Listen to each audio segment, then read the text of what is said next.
knows exactly where Jeet is, but Jeet... He has to Not stick this it. time! Oh! Getting a little bit of feistiness. And with the shot. Freezes. The side beside the one more. Oh! Scary! Damage is big! But San don't care! San wants more! Oh, he's walking God. and boost that. Vera picking up 3.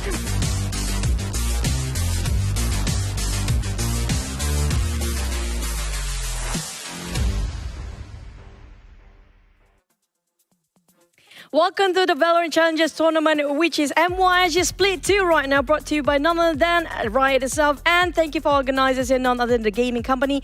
And we have to thank none other than our official broadcast partner, which is going to be Astro Arena. If you guys are watching there, tune in and stay for the entire day. And also, thank you so much for One Esports for being our media partner as well. So I'm going to be Choo and Sir Cloud today. Speaking of today, this is the first time we're casting on this Daz here, Cloud. Oh yeah, absolutely. It's amazing. So how are you feeling today? I'm super excited. Yeah. Super stoked.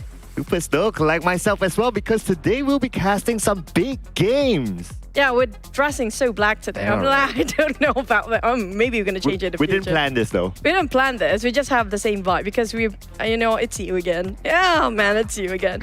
But speaking of the tournament itself, it's been 3 weeks long now, and we got to see the form of the team that are coming up with different roster, and some of them coming up from qualifiers as well. But we got to see the format first, in case you're just like us. It happened to be our day 1 here on the desk, and maybe you guys watching at home too. So jumping straight into the format.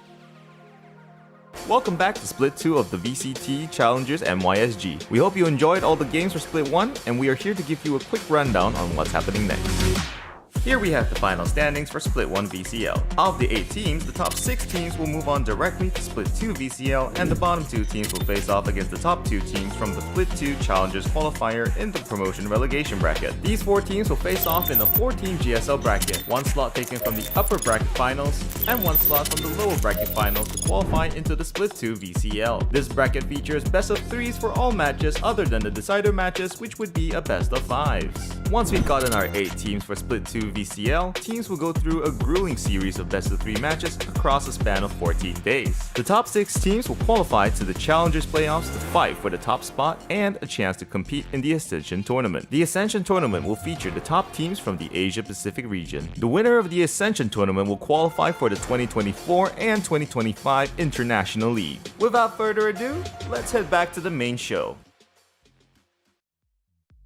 And without further ado, we are back in the main show, just like our voiceover mentioned. So today we will have big games. Of course, we're going to start it off between Bleed and Teal as what's shown during the break time. Yeah, speaking of Teal, now there's going to be the names that we're watching out today, because we do know, come on, everybody knows Bleed by now. We do want to see new fresh blood coming in, and we do see Teal under that radar. Now, Teal, they've been grinding themselves and coming up from the previous roster of Hey Yakiniku, changing, maybe trying to get a different mojo this time with the change of the name itself. But maybe, you know what, maybe it actually works. Yeah, and also some roster changes here and there as well. But before we talk about the teams a little bit more, let's look at our updated standings as of now, ladies and gentlemen, just to see who's up there and, well, surprise, surprise, Bleed's up there?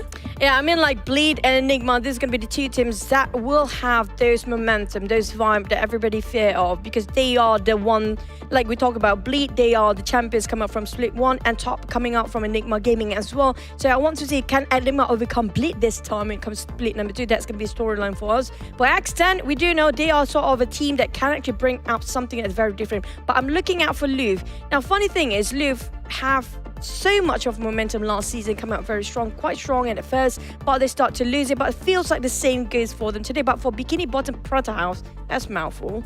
And also BBP, we're gonna call it BBP, okay? We just settle it. BBP, that's it. BBP, yes. Thank you very much. In fact, the name is making us hungry. Pratahouse, yeah. Oh, just put it out there. But anyway, today for our series number 1, it will be between Bleed as well as Teal, or TeoTeoTeo, depending on how you want to call it, or Yakiniku. So Bleed, they are currently at number 1, while Teal, they are somewhere in the middle, 1-2.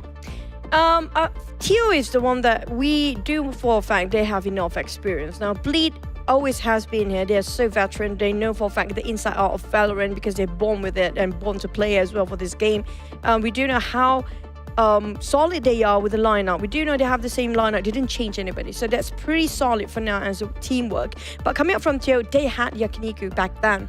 But the thing is, can they vamp up? Even though they do have very similar lineup, you talk about Benaf, Brandon, and DZ, and Redler, and Shiba. And speaking of Shiba, he actually plays in Split 1 halfway through, not really from day number 1, right? So for this season, it feels like they're putting him as the main roster at first. Yeah, and for between these two teams, so far from our games that have been played for the past few days, only actually both of these teams, 4 of their players already got MVPs. So the two players that haven't got their own MVP, for Bleed is going to be Crazy Guy, for Teal is going to be Redla, but we'll be looking to see whether they can get it today. But let's introduce the Bleed lineup, ladies and gentlemen. As always, we do have Crazy Guy, Darian, GC, Nav, and Scary. You do know Scary is a scary person if he's alone, and you have for 4, you still have to be really respectful for these guys. Darian, the main and the biggest clutcher that is down there. You Nav as well as Darian can do so well when it comes to the last minute, especially if you're leaving out Darian as the last player living. He can actually still clutch things. Now, GC and Crazy Guy, we do know for a fact Crazy Guy can go crazy at times. Oh yeah, absolutely. Because he'll be looking to go crazy because he's the only one within this lineup that has yet to get an MVP. So he won the bragging rights among the teammates, right? You don't want to be the one that throughout the entire season, it's like everyone got the MVP except for him. So I'm sure he's going to pop up today. Yeah, speaking of GC, that's going to be duelist for the side of Bleed, and I want to see how they actually fare. And also be mindful, there's going to be a change of map in the future, so I want to see that's going to happen anytime soon. But we do have another lineup coming up from Teo, or TeoTeoTeo. I don't know how did it come up from that name as well. But enough, Brandon, DZ, and Red Lash Shiba. We do know for a fact it's always Shiba and the gang back then. Shiba and the boys and stuff like that. But can they bring up their A game when it comes to fighting one of the strongest team when it comes to MYSG? Yeah, I'll be looking to see whether this team, they will have the versatility as we go along today, because of course they are facing up against the number 1 team. So far, their top picks have been like Jet, Sova for majority of the series. So I worry that, because we have a lot more games to go and we already played a few games, so teams would have read, would have studied each other, you would have enough data, and they'll be looking to counter these agent picks. And also, plus, I want to see how, they've been playing for entire 3 weeks long, but I'm not here to see it on the screen like with you guys. But we saw the fact that this season, TeoTeoTeo are coming out without Muzi, who happened to be one of the main roster last season, as their Sentinel / also maybe sometimes their duelists, if they want to put in extra double duelists in there. So they put in Shiba as one of the main roster this time, if you compare with last season, who actually swapped with Redla. So we do have Shiba and Redla playing alongside for this season split 2. But when it comes to Crazy Guy, we did mention about these guys so many times. Even today, we started off, he can go crazy. But Shiba, he's back here and he wants to take it away when it comes to getting himself the MVP. Yeah, despite his ACS is higher than Shiba, as we can see on screen here, and he hasn't got an MVP yet within Bleed itself, that just signals that the rest of the other members of Bleed, they're just really popping off. But at the end of the day, it's a team game. So perhaps if we look at the overall team's perspective, Crazy Guy, take a step back a little bit, let these other teams do their thing, and as long as they can create a win, why not, right? So far, it's a win streak for Bleed. I agree, and they know exactly how they actually want to convey the information along the other, and also how they actually put up their strategy. Team comes super crazy on that side. And coming up from the side of Shiba, I'm loving the stats. His headshot percent is actually way more on the side of Crazy Guy. That 3% is quite a number still, but if you compare it with kills here, definitely on the side of Crazy Guy is a bit more.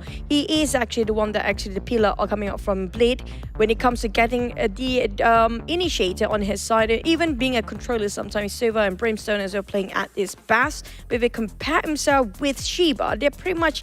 Now, Shiba is the one that actually do have the flexibility to play different roles if he needed to. Yeah, so they'll be looking to him to actually show that flexibility, because majority of the games we do see a consistent pick of agents despite the map changes. So speaking about the map, right? So we'll be looking at the map video very soon, and I believe that if we do look at some of the map versus type of agents being picked, you would see a pattern here. But let's get a confirmation soon on what actually are the maps that's going to be played here. We're going to start it off with Teal. Yeah, I mean, like, I'm not surprised. They love to play Ascent for both teams right now, and because I'm actually looking forward for the next map coming in, which is going to be with having Bind back. Now, that's I feel like they might actually want to ban out Bind in the future, but now is the best time to play as much Icebox as you want to be before it get slotted out after this. So if you know that you're super strong in the terms of this map, for the teams that really want to play Icebox, they should go for it. Yeah, yep. So Icebox, it might be spammed today. So we're still waiting for it. So far, we can see the map Veto, 2 maps being banned out. It's going to be Lotus and Ascent. That still means that Icebox is open. So that could be the next pick there. Yeah, but for the case of, I mean, I'm not surprised you've tried to take out Fracture as well, coming from Teal here, because, I mean, like, sorry guys, I haven't been keeping up the entire split even now, but I mean, like, this is the best, like how you mentioned before from Cloud. If you want to play Icebox, this last a few days of you to play Icebox. Yeah, they're going to pick over the Icebox here right now, because you know what, before it got banned now, or maybe not in entirety in the veto after this, play as much as you can. Yeah, I know, right? Probably we'll see Icebox like in the next series as well. But speaking about Icebox, so it's been picked by Teal. Before this, they played Icebox before. It's a 50-50. They played Icebox twice, in fact. So 1 win, 1 loss. And the fun fact is that with Icebox, when Teal plays, the both Iceboxes, they have the same agent lineup. So that's one thing I'll be looking forward to, if they'll maintain the same strategy or not. Yeah, I'm loving how Icebox and Pearl both putting a lot of effort on their controller here, which is going to be the Smoker, all coming up from the side of Scary and on the side of, I have to disregard it. You know what, don't remember here, can you remember as Teo now. Coming up from the side of Teo team, which is going to be mostly on the side of Brandon to actually pull it off. It's, both maps are heavily towards the side of the controllers, I have to say, Icebox and Pearl. But coming out from Split, now this is going to be an interesting one. We haven't seen a lot of Split last season. Now this season, we do know for a fact Split have been so much revamped, especially if you are on the attacker side. So there's going to be a lot of map coming up from the lineup, like example Bleed, who love to play aggressive. This is one of the maps they really want to play, and is a decider map as well. Yeah, however, we have yet to see both teams play Split in our tournament so far. Now Bleed, they picked Pearl, and in Pearl as well that they've played today in the series, they have played Pearl twice, and obviously they won both of them because they're on a win streak, and they have the same agent picks as well. So we're having some sort of comfort map for both Bleed as well as Teal. Yeah, but this is what I mentioned before, like we saw for a fact. I mean, like thanks to locking back, then you have too much smokes, especially if you have on top of Pearl, you have Harbor, plus you plus another Viper, the Wolves, and also the walls coming out from the side of the Harbor is just unstoppable. There's no way for you to actually pick out of B long in that case, and inside of B main. So I think if they want to abuse double controller at this state, I'm not surprised anymore coming out from the side of Pearl. But when it comes to, we're going into our first map, which was going to be Icebox first. So I do want to see if it's still going to be the same agent or not. But here comes the call of whether they get a mirror agent or it's going to be different entirely between these two teams. Yep, here we go. So looking at it, do we get a mirror? We got a mirror. Yeah, we got a mirror lineup. So between these two. So for Teo, again, they played it twice in this tournament. 1 win, 1 loss. But for Bleed, they have yet to play Icebox at all, believe it or not. But at this, you know, everybody knows by now that how heavily the utilities coming out from the side of Killjoy will play such a big part to just know exactly where the bots are putting up to a side, either on the mid or around the kitchen, just to detect some presence of the team. So I want to see how aggressive they want to get between Teo and also Bleed. We do know Scary never leave Viper out of his hands when it comes to this map. He's been here like forever. Even when he was in the days where he fight against Paper X that time, still playing Viper, he's gonna go in still here. But at the same time, I want to see, can they time it so well between these two teams? We do know Bleed have not any issue when it comes to Icebox. They love Icebox and they barely lose, but can it be their first ever? Yeah, I mean, it's going to be, looking at their current record, it's going to be tough for us to say that, well, it would favor towards Teal, but then again, who knows, right? Because it is their map at the end of the day. So ladies and gentlemen, without further ado, let's get on to the game. And this is going to be our first game today. Here we go. Speaking of, we do have none other than Teo trying to figure out whether they want to come in any other side. But I want to see if Bleed will start to push, because sometimes they starting off with a pistol run super aggressive. So I want to see if they want to venture out at first, trying to poke a bit on the side of Teo to see if they want to respond. Will it be intimidating for their side, and just a bit of a poking when it comes to their side to see if it will affect the next few rounds about how hesitant they are in trying to make the call. But we talk about Teo. I have to make sure it's Teo and Bleed. Whether they actually improve from last season or not. Coming into the side of Teo, they definitely want to go straight into A side, giving so much responsibility for Darian to just give as much whole of the side as he can be.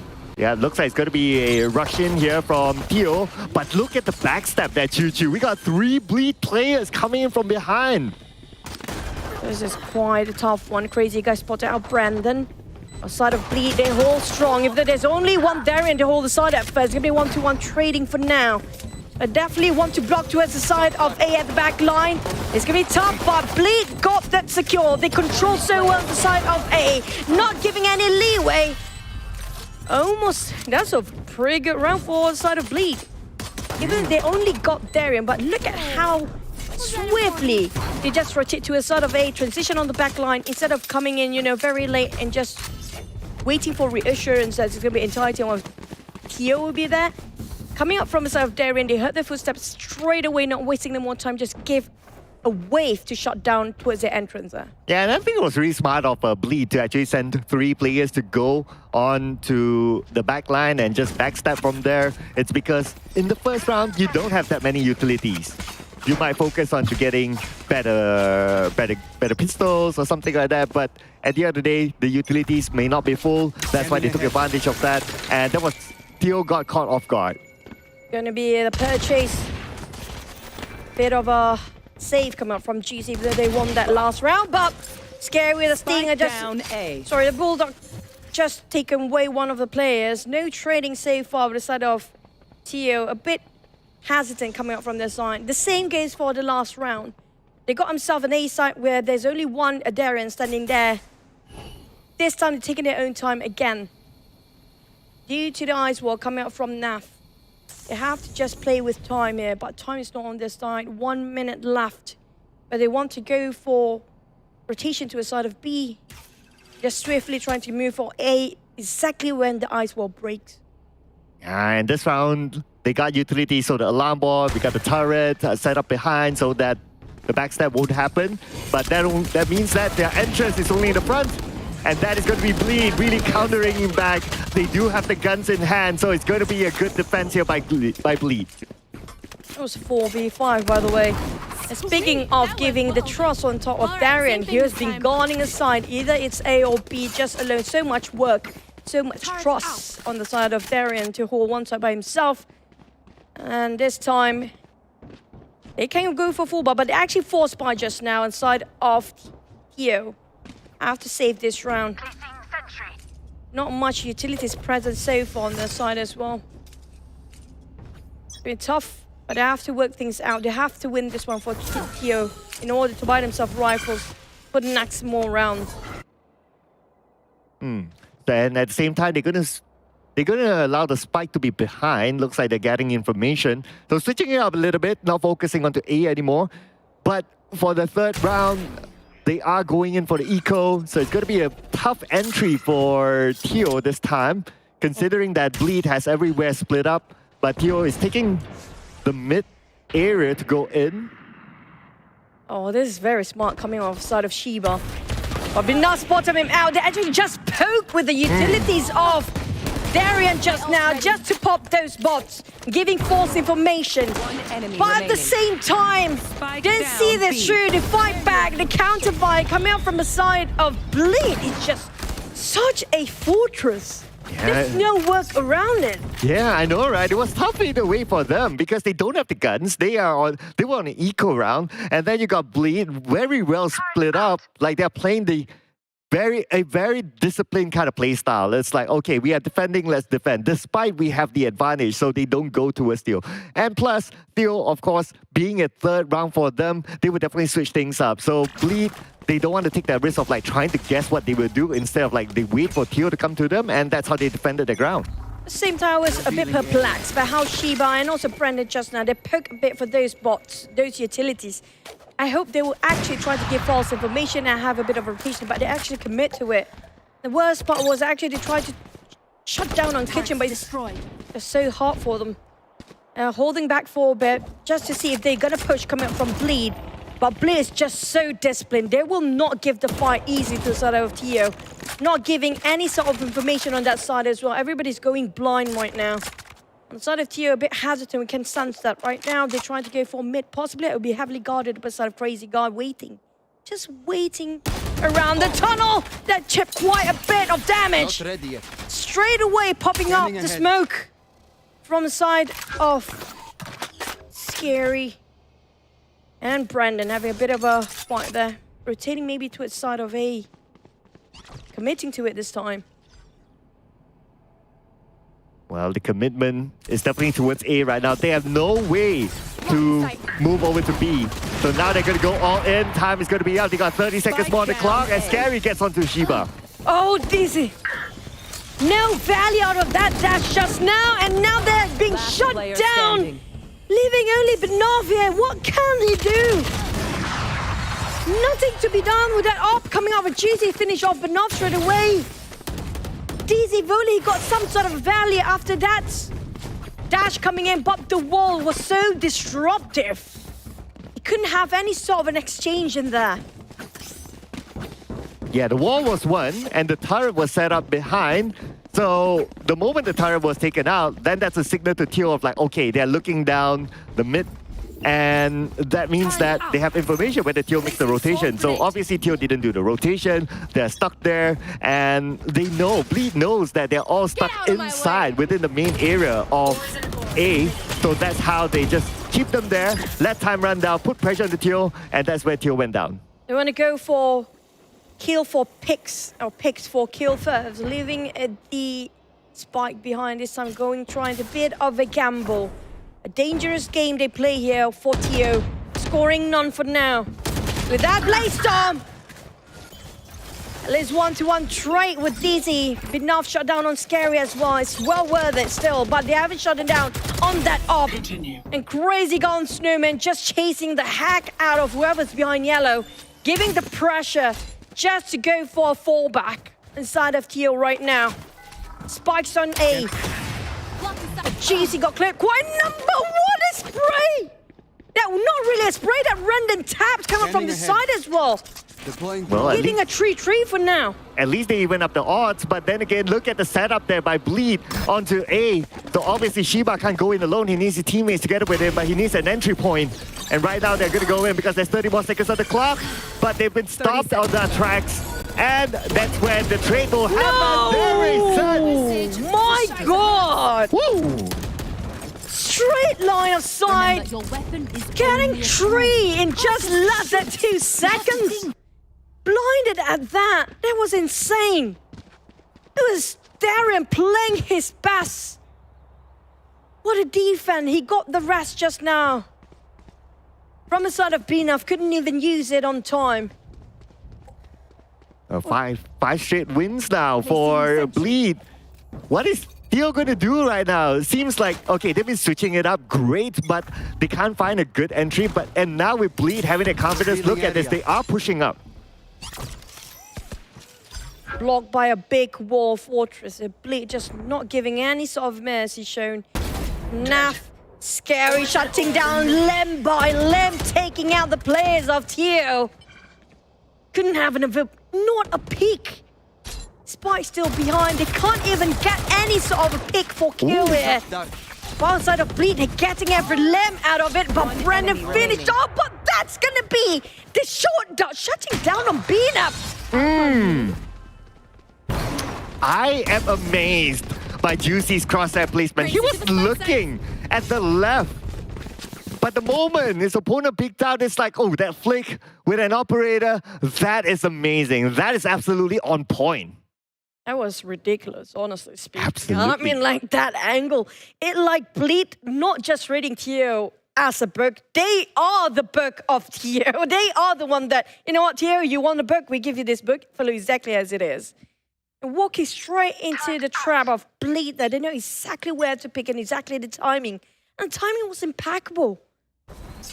They're still having the same sort of a rifle, forced to use a Hunter's Fury this time by side of Shiba. But can it actually get a trade out of this? None! Nothing out of it! And Bleed just stomp on them one by one. Oh, that just happened. They danced to the Hunter's Fury, but then they couldn't dance to the bullets of Bleed.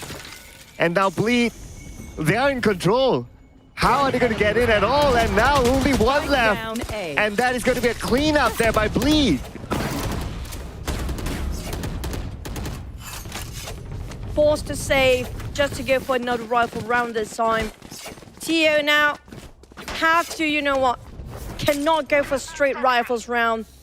Hardly can actually maintain, didn't even crack that 0 yet. This is going to be devastating for them, but they have to keep it together, keep the pieces up again, and see, go back, reassess to see what went wrong so hard. Because Bleed right now just looking flawless. That operator been holding on and juice his hand for the longest time. Nobody's shutting him down. And they seem to be closing off the angles even. Right now, Teal still focusing on the A, not switching up their strategy just yet. But they're taking this nice and slow. But look at the backstab is coming in. Bleed sending 3 players from behind. And Teal, they're all just stuck there. So Bleed, if they show themselves behind, then that's it. Bleed can shoot them down. Trying to rotate around this Viper's pit, but the problem is, like you mentioned, they already got lurkers behind there. There's no way out for them, either to just break through that Viper's pit or they got shot down here. We even got the operator on the side of Juicy waiting on B long. And coming in straight in the corner. Ooh. This is going to be a bit of a surprise if they're not being careful here. Oh, man. So close. So close. If they went inside, then they would have met up with Neff. But Neff, he definitely heard the footstep, but still managed to get Rella. And now Easy, where is he going to go? Oh Where is he going to go? Flawless. What a flawless run there. Not even breaking any sweat on the side of Bleed. He's just too one-sided right now. And 8-0, they just holding without giving any point yet for Teo. Being forced to save again one more time. Cannot afford to actually lose this one. They have to win at least one round, while the side of the Bleed, their banks, definitely not having any issue. Oh yeah, absolutely. They are millionaires by now. Luckily, we have a cap. But then again, now Bleed, they are totally in control. Not only on economy, but also in terms of motivation. Just look at how calmly they play this and that they're still able to take it on to Teal. And the first blood is there. Less than 10 seconds in at that. Straight away by Scary. Now they're going to commit to one side. They do have the lockdown coming up from Darien, but aside of Brendan have the Viper's Pit and the lockdown from Red Lab. The last bot triggered straight away going for the sprays. DZ knows for a fact somebody's behind there. Around the belt area. Brandon, sorry, Rat. Brandon, never mind. They're not even having sort of a value of a trade. Enemy They're remaining. going unpunished for Blin. Easily goes in. Well, you asked for a trade, Honestly, and that happened. They don't even need that lockdown right now. They don't even need to put out their ults. Flawless. I'm surprised Redline not trying to force that with those lockdowns yet. He's actually still saving it for this round, possibly when they do have the rifles. They want to use it as their best with their ults. They have the revive, they have the Viper's Pit, they have the lockdown. But the revive on the side of Neff still there for the longest time there is. They didn't even trade anybody. Yeah, I guess that's what happens if you have a lot of confidence and you're on a win streak like 9-0 and you're just like, okay, I feel like putting in the lockdown and, well, why not? But of course, that's extra for them. They still want it nice and clean. And now this is leaves Teal. At least Teal, they do have the lockdown, but the question is, how are they going to really use the lockdown if they can't even enter? I know exactly where they're at right now.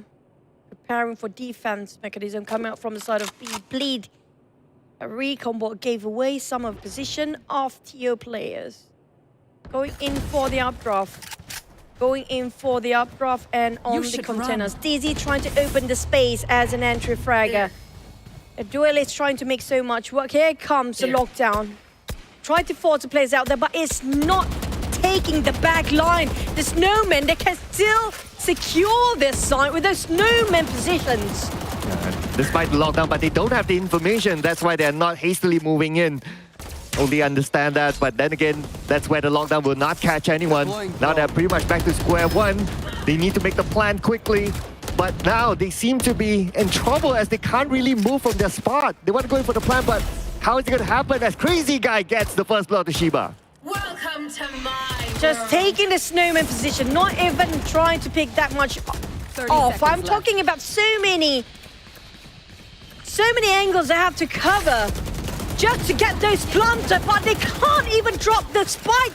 They can't even plant it yet. Viper Spit is there, but Spike's been dropped. Scary right across the side. Oh, Brandon down. There goes the Viper Spit. A bit of a value this time. 2 players outside of a bleed, but nothing out of a value of that lockdown. It's just too far. It's just too hard for those lockdown to be placed in B side. It is tough for TeoTeoTeo in that round because they not only use the Viper Spirit, but they use the lockdown. They use 2 outs, but not even able to get a plan. If you look at the overall round so far, they only managed to plan once inside of A, and that's about it. So look at how difficult it is for Teal to actually get into the site in the first place. 5 for broke right now. Got himself half shield, some of them not any shield. They haven't shut down that operator user. Yeah, Juicy's still ready behind, but Dizzy got an entry, but Juicy just traded back. Enemy tag. Nothing goes unpunished in the hands of Bleed, but Teo's just giving them freely for now. Got themselves on the side, but my God! Wow! He knows exactly where they're at. Check out that angle, but Rella traded it back. 3 for Rella, and Rella is gonna do it finally. Teal takes him around. So much work by one Redler. Popping that #1 across the board. Lucky just now, GC with a shorty didn't actually give him a quick enough response to that. Finally, we got to see what's happening right now. Been hiding himself there in different angle. The swings. This is what we needed from Teo. That swing. They need to swing it like how Redler did. And they gotta swing it like it's hot, just like how they performed earlier on. Could this be the start for Teal? The great comeback for them. Well, Bleed finally, I want to say their operator dropped. Yes, that's true, but then again, they are rich, so they can easily get another operator. But that also means that Teal has an operator that's on their own, but it got taken away. It's gonna be tough for the side of Teo to actually get in there. The duelist down. There's no dashing. Trying to secure and just dominate over the side is just pretty hard for them as well. Side of GC, he's forcing it. It's just going to push in, go in deep in the pipe. He's spotted out. The spike as well. It's dropping right on top of the pipe. Enough caught by surprise there. Then thought that these guys going to push that deep. Oh, this is Juicy. I really love the angle there by Juicy.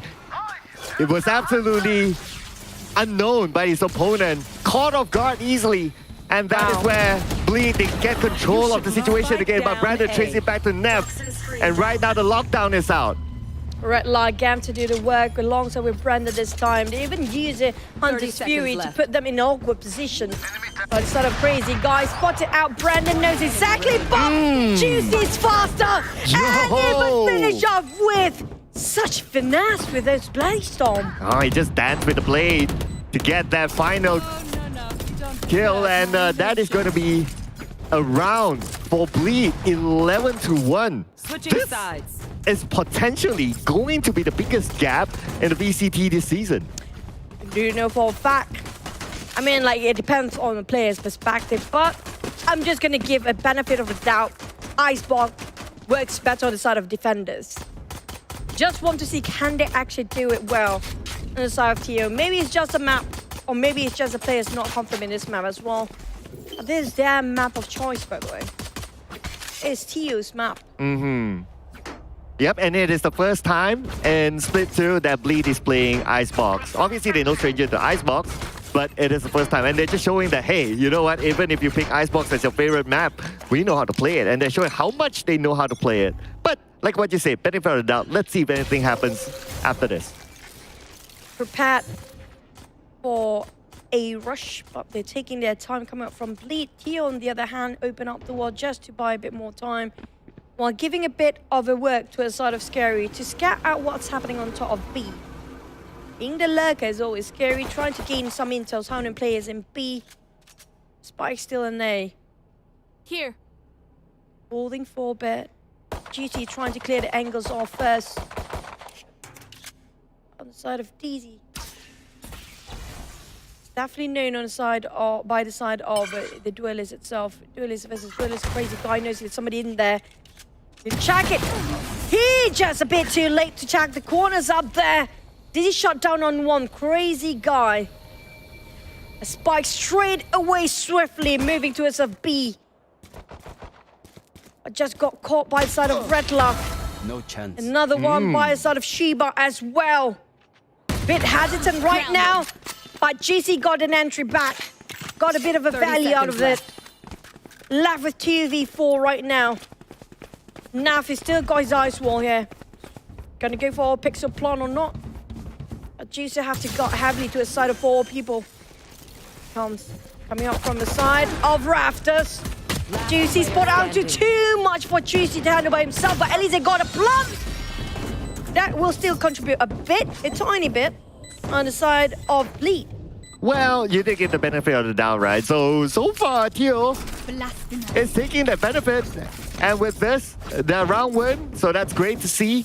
11-2 right now. And because of this as well, obviously the next round will be an eco round for Bleed and another advantage for Teal. With the guns in hand, they should be able to defend this fairly well. Wow. Gonna go for almost full armor buy. The purchase on Teo shows that they will try to win straight after this. A bit of a force coming out from Bleed with half shield. A lot of Spectres and Stingers and Bulldogs and alongside that.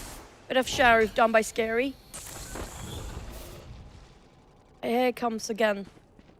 This time they're just leaving out way a bit deeper on the side of Brendan to see around the kitchen area inside of the tunnel. Just if they were decided to rotate. Side of Bleed on the other hand.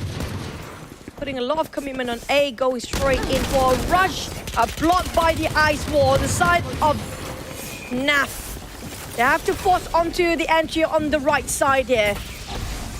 But Bleed already got through in. Enemy kill. But caught by Dizzy. Nobody thought that there was somebody under the belt. Spike planted. Here comes another. Bit of a trading. 2v2 right now, down to Scary. That Spectre's in hand. At least they plan themselves. He got the lineups. He can use the lineup. Last player Well, then again, 1v2. Well, he just managed to even up the odds. So 1v1. Oh. It's going to be still Dizzy. Taking it home for Teo. Looking good so far after the swap. Oh, that was so smart coming from Dizzy. He knows for the lineups. He knows to avoid those snake bite and just go a bit towards the off angle. Just a tiny bit. Yeah, that was definitely one good defense there after the post plan. So yeah, overall we can see that Bleed. Well, okay, so I'm going to give the other benefit of the doubt, right? That the other benefit of the doubt is that was an eco round for Bleed. They would have been like, okay, we got 11 games anyway. They didn't go for eco just now. They actually did buy. They went for the buys. They went for the Spectres and half armor. That was a big win for them because they did risk so much with those purchases. So this time it's going to be a different story. Back to the side of mid. They're a bit split right now. Just to scout a bit of pick for kills. Can get anybody, they're just going to go and commit to that one spot, one side here. Crazy guy. Trying to get over mid. They definitely knows they kind of split it right now. Trying to do a bit of a scouting on their inside just to get a couple of them. But Scary just snags to it. Bot's giving away the turret. He needs to shut down the turret first, but he got one that leads a bit of a trade. But Redland knows exactly where he's standing in his turret position right now. But the rest of them, they're already in. Blade giving false information and now just gonna go for a side plant. Redland still shut down on Scary, but the one that actually covers behind is gonna be on the side of Darian. Crazy guy, shutting down BNAF. Wall's gonna be a bit troublesome for them. It's going to be a tough situation now for Teal because the trade back happened and now we're 1 by 1 and yeah, it's going to be Redla all alone. But then again, Redla, he was the hero before though, but no hero again this time. Obviously, it's going to be hard against 3 instead. So that is going to be match point now for Bleed. And with Bleed match point, they obviously have all the weapons they need, all the utilities they need. For Teal, on the other hand, just look at that. Half shields for most of their players. So this match point ain't looking good for Teal. It's just really tough for side of Teo. Starting off with 11-1 for the second half. A bit too much pressure on the side. And this time they're going to go for the rush. They're going to go for fast entry. And the rest of it going to be history. Placing the turret just to get some info. Anybody lurkers coming up from behind, but Juicy already dashed in. Place himself, not able to see between those walls. It was a nice wall coming up from the side of Brendan, buying himself a bit more time there. But a bit of trading done, 2-1 for now. Teo looking great and making another Blaze Storm in and finishing off. That was well worth investing still. Got himself some rifles from that. That's a huge round coming out from the side of Teo. And it's going to give them another lifeline for sure. But they got a lot more rounds to go. And their only option right now is to bring us on to overtime. But they got like what? 8 more wins, straight wins in a row. So it's going to be a tall order there for Teo. But then again, it can happen. And if it does happen and if they go for all the way to get the win with the overtime, it's going to be the biggest comeback in Split 2. Get out of my way. On the side of the Bleed, they know for a fact it's going to be heavily guarded the B side, which is going to be Red Plant. They need to bait out those users, pop out first. And Nano Swarm, they need it to go off earlier than it should be. They're holding their ground for a bit, trying to not even give any sort of information on the side of Teo. Bleed taking their time and patience into play here. Do have Dizzy and Redline not buying any of those blinds. Knowing for a fact it's a bit too quiet right now. Trying to venture into it. Just a tiny peek. Knows.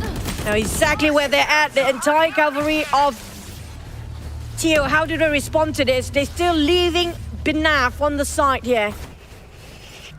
Open up a lockdown straight away, but still not covered entirely through.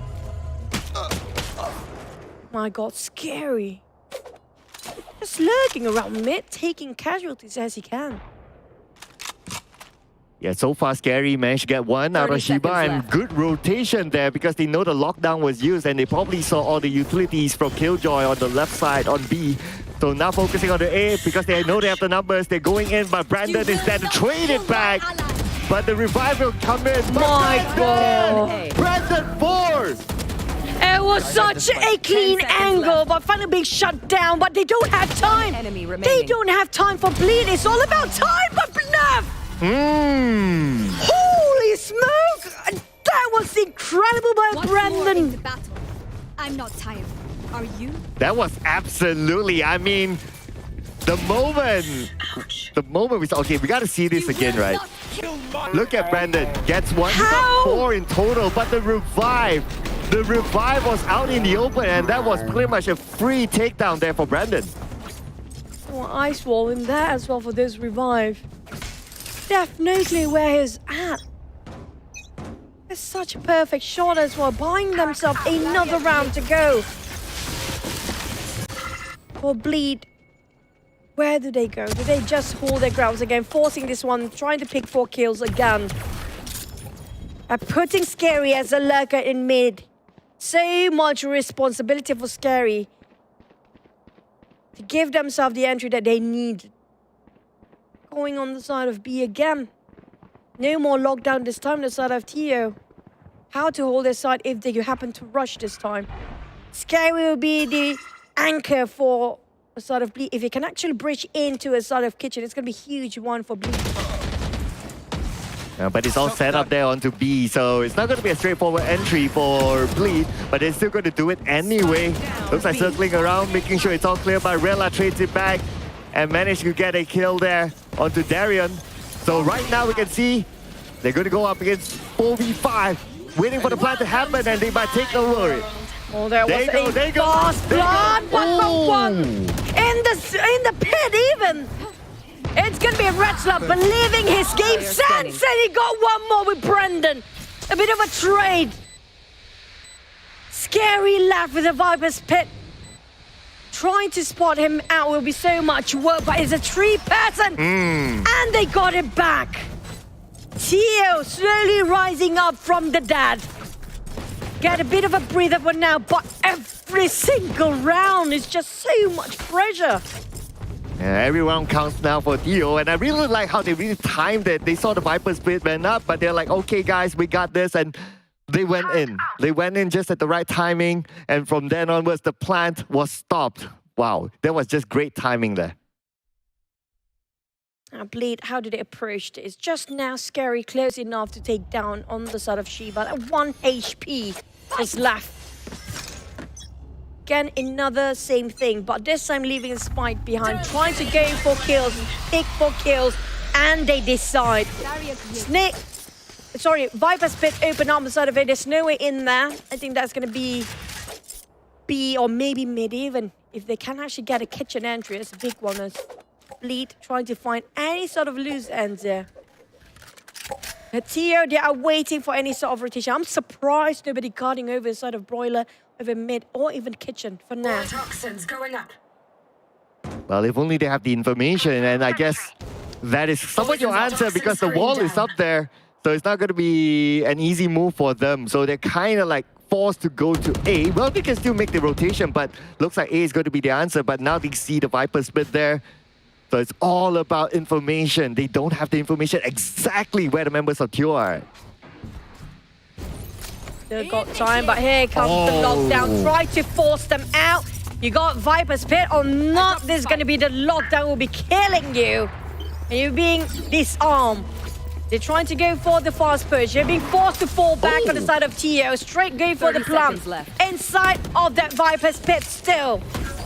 And coming up from DZ, he knows where to pick, but Brendan got a bit of a trading, a bit of a value out of that. Oh, okay. So right now, Bleed only left with 2 players, but now they're trying to trade it back, but it's only Scary all alone. We all know how scary it can be, but he's going up against 4 from the side of Teal. He managed to get onto Rella, and now information will be taken by Rella. Looks like the defuse will come in anyway, and it's going to be Teal definitely taking this round. That was super smart coming up. How the respawn coming up from Teo. They respond to that lockdown. You know what? We open up a Viper's Pit. Yep. You can have your lockdown down here. We don't care. They just fall back and fall back for a bit. Know exactly how to see in and put up the wall when needed and just shut it down and just expose the entirety of Bleed where they want them to see it. Just perfect coming up from Brendan Place just now. The lineups, the way he utilizes smokes and walls, just incredible. But can Bleed overcome this? So far, Teo, like we mentioned, they are coming back a bit stronger, but they cannot afford to lose any sort of a mistake in every single round here. 12, one more point for Bleed to wrap things up. Yeah, pressure is pretty much on the Bleed right now because Teal, they are catching up. But now look at the defense. Everything's thrown onto A. Even the spike is there as well. So it's a matter of time before they make an entry. For them to go around, it's going to be a little bit hard. Yes, they can still do it, but right now with the trade back from Neff, it's going to be hard for them to just go in straight up. So it looks like the decision is going to go to B. Bit of a tough trade there. Not even a trade. They're shutting down Brennan. Supposed to be the anchor for the side of Teo in A just now. They saw him through first. And now swiftly rotating to a side of B. They need to pop those Nano Swarm. And they will trigger it definitely. Red Glass still managed to shut down on 1. But the wall will just make sure nobody can pick from Snowman. Need to break those walls. Coming up from links, coming up from kitchen. Slowly be shut down by Juicy. Redla making so much work by himself. And Shiva just shutting down Bleed. Oh, that was a really, really close one. It kind of looked like for a second that he looked away, so the opportunity was taken. And now we're going to bring it on to round number 8. 4 more rounds to go, Choo Choo. 4 more rounds to go. It will bring us to overtime. That's a lot of round, but baby steps along the way. This is going to hurt on the side of Bleed when it comes to the banks here. We're talking about straight losing streak for them for now on the second half. And now force themselves to get a timeout just to have a bit of a reset and cut down the momentum on the side of Teo. Teo, they cannot afford to have this sort of timeout anymore. They are on fire. They need to steamroll. There's no single round they can afford to make mistakes. No room of error. They do have that lockdown coming out later, but Crazy Guy can just easily shut down those lockdown with his Hunter's Fury as well. But it's all down to timing. Can they bait out that lockdown beforehand? Or even the side of Teo, can they try to fish out those Hunter's Fury first? Well, I guess this timeout is probably half of it is for Bleed strategy, and the other half is like just to try to break the momentum of Teo. So it's definitely a needed timeout here for Bleed. But if we kind of look at the stats as well, what has happened through at least the past 3 rounds is that all of them plans, great, but it's all been diffused. So it's more of like after you plan, how do you kind of defend it? So I guess that's where Bleed is just going back to the drawing board. We got the first half right, but the second half of the game, we got to close it up. I agree. When it comes to planting, you can see a difference there between Bleed and Teo. It's just way off from gaps because Teo didn't even get a plant before when they were attacking. But inside of Bleed, it's all about a post plant. How you want to deal with the post plant. But right now, their post plant is the biggest issue, but they can't even flop! Redla again! My God, he's just so good at B! Redla being so much work, so much hard work paid off by this one player. Redla is breathing the life back for Teo. They look like us. Since the start of the second half by now. Absolutely. Look at his frags, 21. He's leading all the way. And DZ is like, what, 13? So that's like almost double. Ah, man, this guy, he's been superb this round. KJ diff. I mean, like, this is a different KJ entirely by putting out by Redla here. Might as well make it a duelist by now, but Redla is just invisible in B. Now they're being forced to think about whether to go kitchen or mid because it feels like B is just a fortress for them to actually go through. Crazy Guy, they got time. The ice wall will definitely go down before the time it's just going to shut down anyway. Trying to play a bit of a patience game, but a bit of a peeking can be done instead of enough. Okay, we're waiting to see who makes the first move, but right now you can see the walls being stacked up, so to buy some time there for Teo just to get information as well. And Bleed, I think they're going to go in for rotation to B, but if you look at it, Teo has everything set up in B as usual, as always. That has been their textbook play.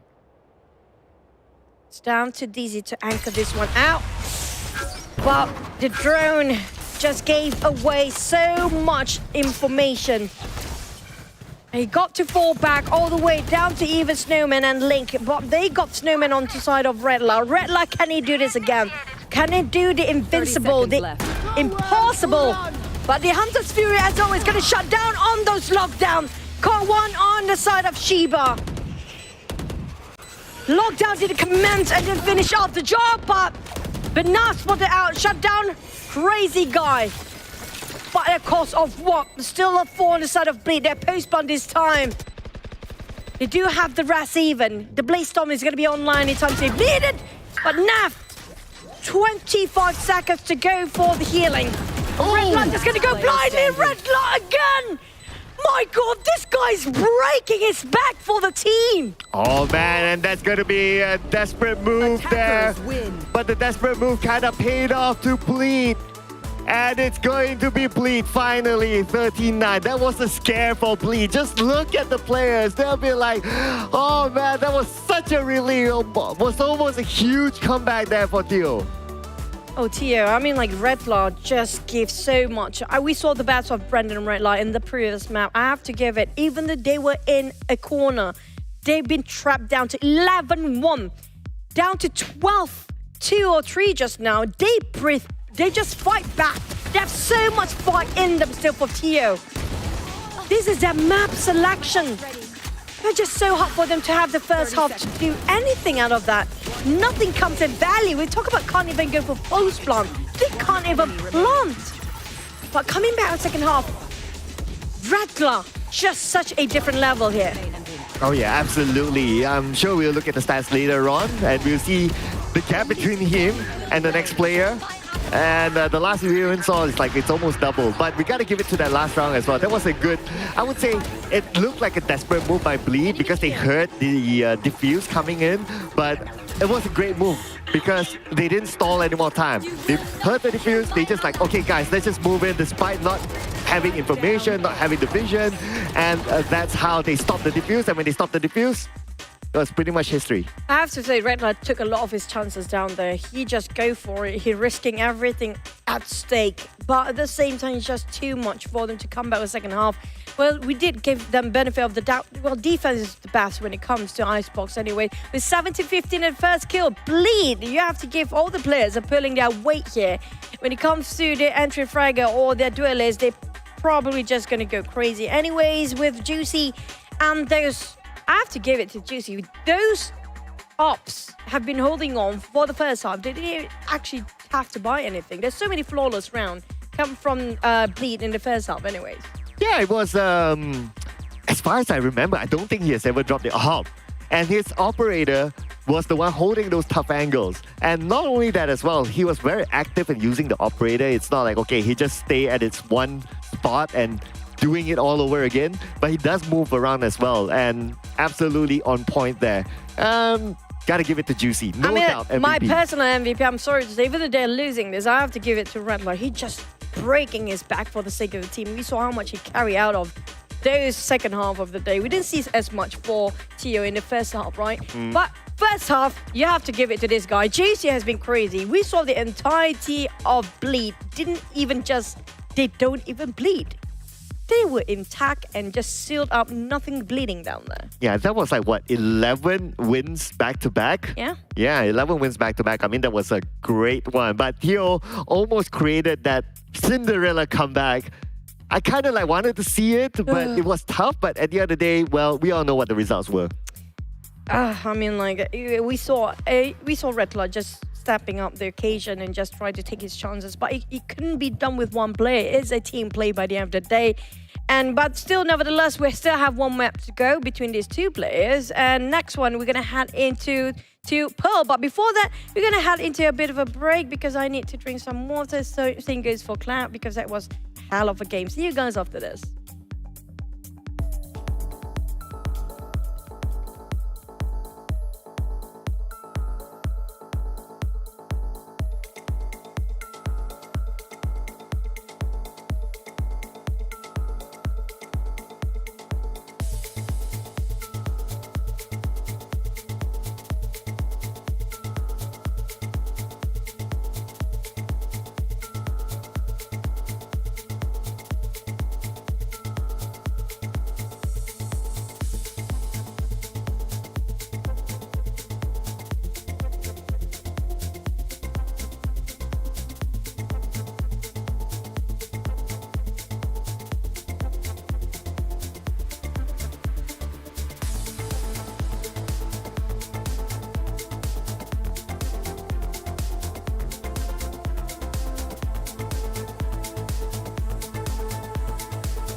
Hi guys, my name is Kong Ang. My IGN is Crazy Guy. I'm the initiator and IGL for Big Esports. About our team, we overheat while playing a lot. Like when we get the first kill, we will try to fight the second one. And when we get the second one, we will try for the third one. And sometimes that one will cost us the game. During the off time, sometimes we just go buy food and cook the meal together and play right after that. Hi everyone, my name is Derek, also known as Darion, and I play the Sentinel role for Bleed Esports. One fun fact about Crazy Guy is he actually has like one of the loudest voice I've heard ever in my life. One fun fact about Scary is he's actually known for his calculativeness and calmness in the game, however he's very clumsy in real life. It will probably be X10 because they brought in 2 new additions to the team, which would most likely bring a positive change to their environment. Hello everyone, my name is Pon. IGN is Scary. I'm come from Thailand. I play a controller role for Beat Esports. Fun fact about Deon is now he is Sentinel player for us, but he really don't like to play Sentinel. Every time we play the map that he had to play Sentinel, he gonna say, you join again, or Zephyr again, I don't like to play, can I change? Yeah, poor Deon. I feel really good to have chance to play here. And my teammates very kind, they are good guys. But I don't think too much, I just focus about my performance and my team performance. So we're gonna win the Ascension. My name is Juicy and I play the duelist role for Bleed Esports. Fun fact about Neff is that when he eats chicken rice, he's scared to eat a lot. So he's scared to 加肉, 加饭和加蛋. I think I would want to be remembered as the crazy entry fragger who kills 3 and doesn't die. Hello guys, my name is Marcus and I go by the IGN of Neff and I play the flex role for Bleed Esports. So when Juicy orders chicken rice, right, he'll only order chicken rice that is worth $10. If not, he will not be willing to eat it, which probably explains why he is 2 times of my weight. So an advice I can give is that to just grind the game out and get better at the game. And another important point is to build connections with players that are in positions that you aspire to be in the future.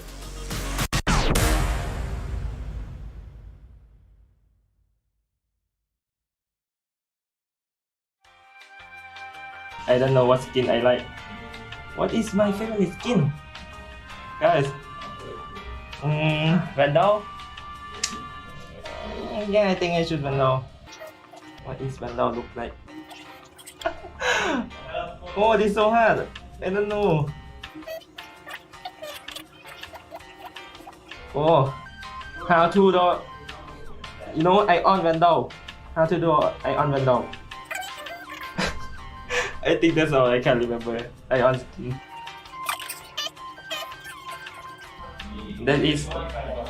That's all I can do. It's so bad. Oh.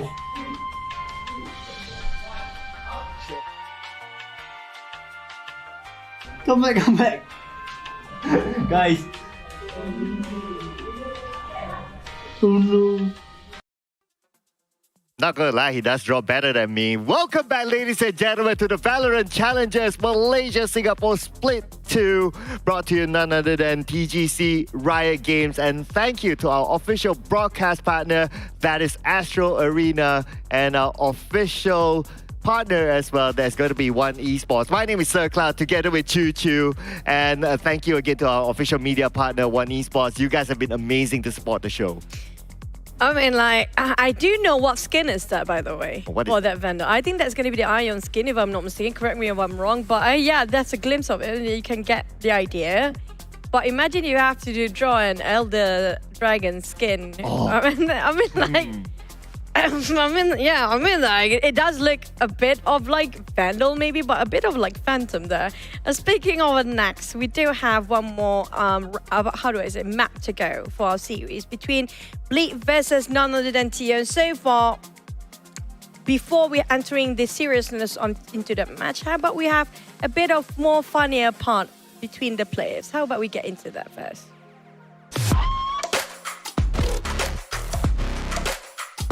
Okay, dealer Britla.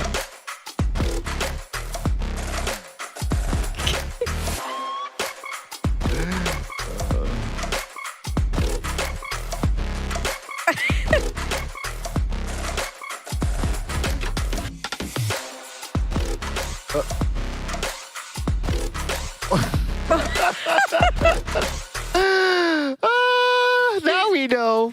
Yeah, he's scary for a reason. Yep. He is scary for a reason.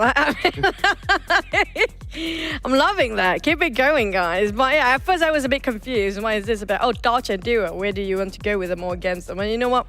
Yeah, scary is just scary. That's why he's a great asset in Bleed right now. Yeah, and ladies and gentlemen, you can catch that on the social medias of Valorant Esports as well. So, yes, see more because there will be more being put up soon. And of course, throughout the days as well, we'll show a little bit more on that. But what we're going to show next is going to be our next map here. Of course, this is still the matchup between Bleed as well as Teal. And our next map is going to be Pearl. Yeah. Speaking of Pearl, this is going to be the map coming up from Bleed's side. So we do know for a fact, I have to break it down. Bleed, when it comes to the controllers, is super strong. And we do know for a fact Darian do have to play Sentinels. Thanks for the interview just now. He is not liking it, but he has to go for it. And this is one of the maps. I feel like these maps, the recent maps, we talk about Pearl, we talk about like including Lotus. It's so heavily to a side of Sentinels and controllers these days. It's so crucial for them. They are the pivot and the role to win the map, and that will cause the entire team if they don't have good controllers. But coming up from Bleed, I think everybody can flex it out. That's the strongest point coming from Bleed. Everybody can pull their weight and everybody can switch the role if needed. But on the side of Teo, that's not so much so far. Yeah, on the side of Teal, if we talk about like the map, the Pearl map that has been played in this tournament for Teal. So they played Pearl 3 times. Out of the 3 times, they only won once. So stats-wise, not looking that great. But who knows? Maybe they can do that comeback like what we saw previously. Whereas for Bleed, obviously this is the map pick, so they would have played it before. And Bleed being on a win streak, well, I don't need to explain the rest, right? Whenever they play, they win. I do want to say it's a new chapter for them when it comes to split number 2, right? Split 2. It's going to be a new chapter for the teams that, you know what, the passes, stuff like that. But the thing is, with the recent stat of Split 2, it doesn't actually portray such improvement coming out from the side of Teo if you compare even with Split 1. I mean, like Split 1, they did actually play a number of per twice at that, and 0% of win rate with that, the one that actually counted, the one that after that didn't count as much.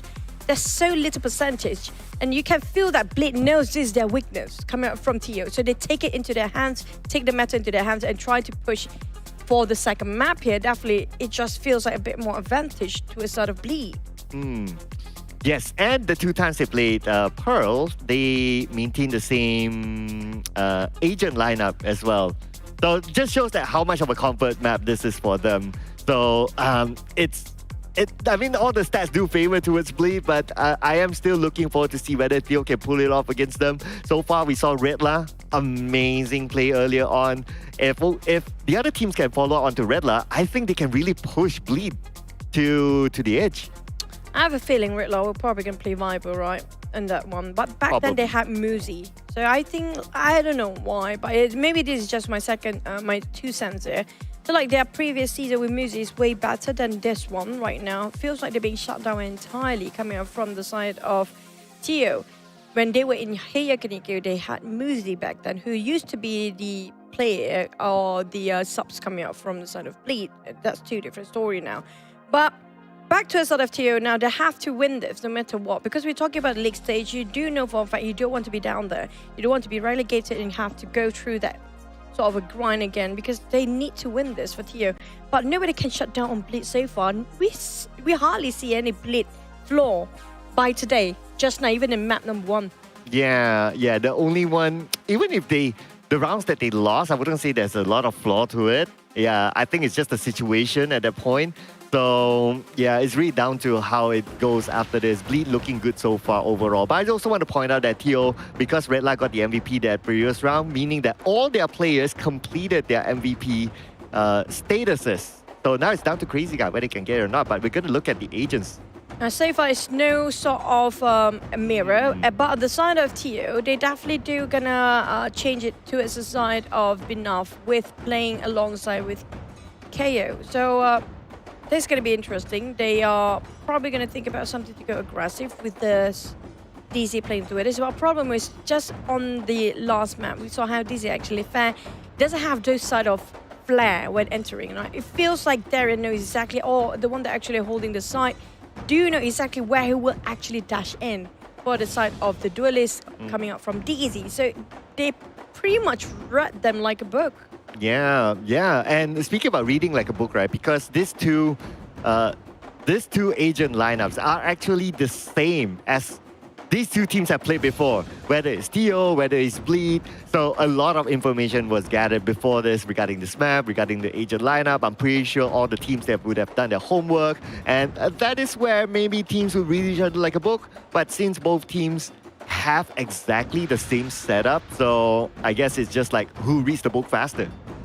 At the same time, loving how actually Bleed just pushed in double duelists in this one as well with Reyna and Jad. If you compare with their last season, it's very different of what they actually select. When it comes to the Pearl itself, they always play around those Brimstones. So the Brimstone is one of the things that they will consider as their pillar of the lineup for the agents. But we did actually have KO on that side. So it just shows that they want to go in for the plant or want to go aggressive with those flashes. I gotta have to wait and see, because I do know for a fact KO is really good against the, especially KJ, right? With those null command, but at the same time they don't have KJ. Yep, and I guess that's why they already anticipated that okay, you're gonna play a KO, so we're not gonna pick never mind, they do. Sorry for that. Oh, okay, so let me just look at it again. Oh yeah, they do have a KJ, so that's where they're gonna just nullify KJ from there onwards. But then again, of course, the first round, they may not be that stocked up in terms of utility, so it's gonna be a little bit different for both sides. Let's see who wins the first round. Coming up, Bleed, they got the double duelist, yes, but a bit too early for Binoff to have that null command, so nobody's stopping them from entering. They can just easily sweep into either side. But now we do know for a fact when it comes to our Pearl, it's so important to take around the mid area to just take control of mid. You can take control of any side. They're going to be a bit of a contest in mid. A bit of peeking, a bit of misinformation given away by Crazy Guy. Just a glimpse of it. Just show. Bit of a small double door. Here we go. Okay, and that's information for you, ladies and gentlemen. Immediately, Darian stops at his tracks, but he's still gonna go in. Nevertheless, oh man! If only there was no such thing as after you dash, your weapon's still up, he would have gotten that kill. So close. Dying to get those friends a shot. Have to save it as well. It comes routine to a sort of art. Being discovered by those alarm board now. They know exactly they're just going to commit to A. How did they respond there? With Teo coming in from the backline, a bit too far, coming up from Chiba, taking a long rotation. They are cramming down, sandwiching to a sort of Crazy Guy, but the spike has been planted. Now going for post-plant, even shouting down around the A main side here. The one can turn things around, it's going to be Shiba. Can Shiba call them, but they're just going to keep pushing Secret. Oh boy, it's the great Bleed is conquering the site. And Shiba just arrived. You know exactly where he's at, and that's it. No way for the side of Teo to respond to that. Not even giving any chance of it. Same goes to the previous round, whereby Bleed, they won round number 1. So now they have obviously the economy advantage against them. It's going to be how forceful Teo is going to be with this round. Looks like they're going to go for lots of saves there. Only one shorty, or maybe not even the shorty. Just gonna go for full save right now, coming from Teo. Probably learned their mistake when they tried to force buy here, trying to go for rifles. And this round is gonna be Bleed taking a charge with their weaponry. No bots whatsoever being planted in A. There's nothing to detect their presence in A. They're going to go straight into it, scout it over the side of Secret, even go into Flowers if they needed to. But the side of Teo, they realize, you know what, it's easier to go for the retake. They're going to go for the retake plays instead of forcing them out. But that Aldrin will give away the information that's coming out from Art, even around the link area. Yeah, and we can see how the smokes is done well. Sky smoke onto the entry point. And they kind of stopped Teo at their tracks, so they gotta wait, but they can't wait any longer. Time's on their side. They gotta go in right now. Oh, trading for one, Blake got 2. Trying to fight for more, and almost got another 2, but not shutting down, but just one trade out of that. At least still got value with not buying anything. Don't let their Astro But that dictate was our zero battles. presence Find the angle, detection. take control. Zero detection in A. Can't even do a thing there with those classics. There's going to be the bonus round from the side of Bleed Esports. They're leading 2-0 for now, but Teo, this time is getting full rifles for them. If they win this, there's going to be a crack on those zeros. But if they lost, it's going to be devastating. Because it's a bonus round still for Bleed. All they need to do is just play patiently. Recovering it. It was a big value from the previous round. Especially the Sky Smoke used by Scary. He definitely knows how to block the entry points. And that is their advantage because they only have that. They have that on their side. And now Juicy starting off with the first blow onto Rilla. Definitely the star man for Teal. And it's going to be hard for them for the following moments of this round. This is troublesome for the side of Teo. They got dominating. They just capitalized mid. They got the info bit too late. When it's entering B, they're already in the side. They been pushed back. Teo pushed all the way to the side of B long. Dizzy couldn't hold it. The moment they left mid open, that's it. Impossible to know where they're going at. Waiting to have a peek. They're going to go for long. We're living at the hall. Just one NAF to guard over the side. Detect and suppressed. Brendan coming up from the side of links. Trying to pick on Hall on Binaf. One enemy remaining. NAF. Only Brendan left here. Spotted him out. And that was what? How? So fast, that flick. Yeah, I guess Brendan was pretty much like, okay, because the spike was planted anyway, so he definitely tried to focus onto somewhere in that area, and they kind of anticipated that. So there was another great post-plan defense there by Bleed. Beautiful done indeed. And like what you said, right? Because that was a full buy by Teal, this round, they had to go back in for the save. It was a big win for Bleed again. They were winning. They won their bonus round even. That was a full rifle. They will hurt their banks, I agree. Teal have to learn how to manage a financial crisis right now. Here it comes. One suppressed. The blade coming out from the side of BNF. They want to go for the push. They're pushing it deep in mid. And Sheba's counted out by Naf. Straight away being shot down. It's just Bleed playing mind games now. They were so fast rushing into sight before. And now taking their time to another. They're confused right now. Even me, if I'm playing on Teal's side, I would be so confused. These guys, they want to go fast. They're just holding it in. They are holding us fast and giving away false information even. No, nothing against zero detection on B. And for Teo to actually make that rotation back onto B, it's going to be quite a distance for them. Definitely the plan will happen right now. They are in it, and they still have the Sky Smoke active. So how are they going to come in that easily, even though if they reach onto the areas of B, but with the Sky Smoke still active, they don't have information. They can't go in. Meantime, thinking about what they have, what else utils they can actually drop here. They do have a flash. They do have a fragment coming from Binav, and that's it. Nothing to cover those walls and everything. They don't have any sort of walls. Brandon running out of stars, but Daisy still taking on crazy guy. Oh God, and one more for Juicy. All they need is to bide the time. The time is not on the side for the retakes. Brendan, they need to go for the save. There's no way for them to actually do this. Or maybe just die alongside with this. Because since they are saving anyways.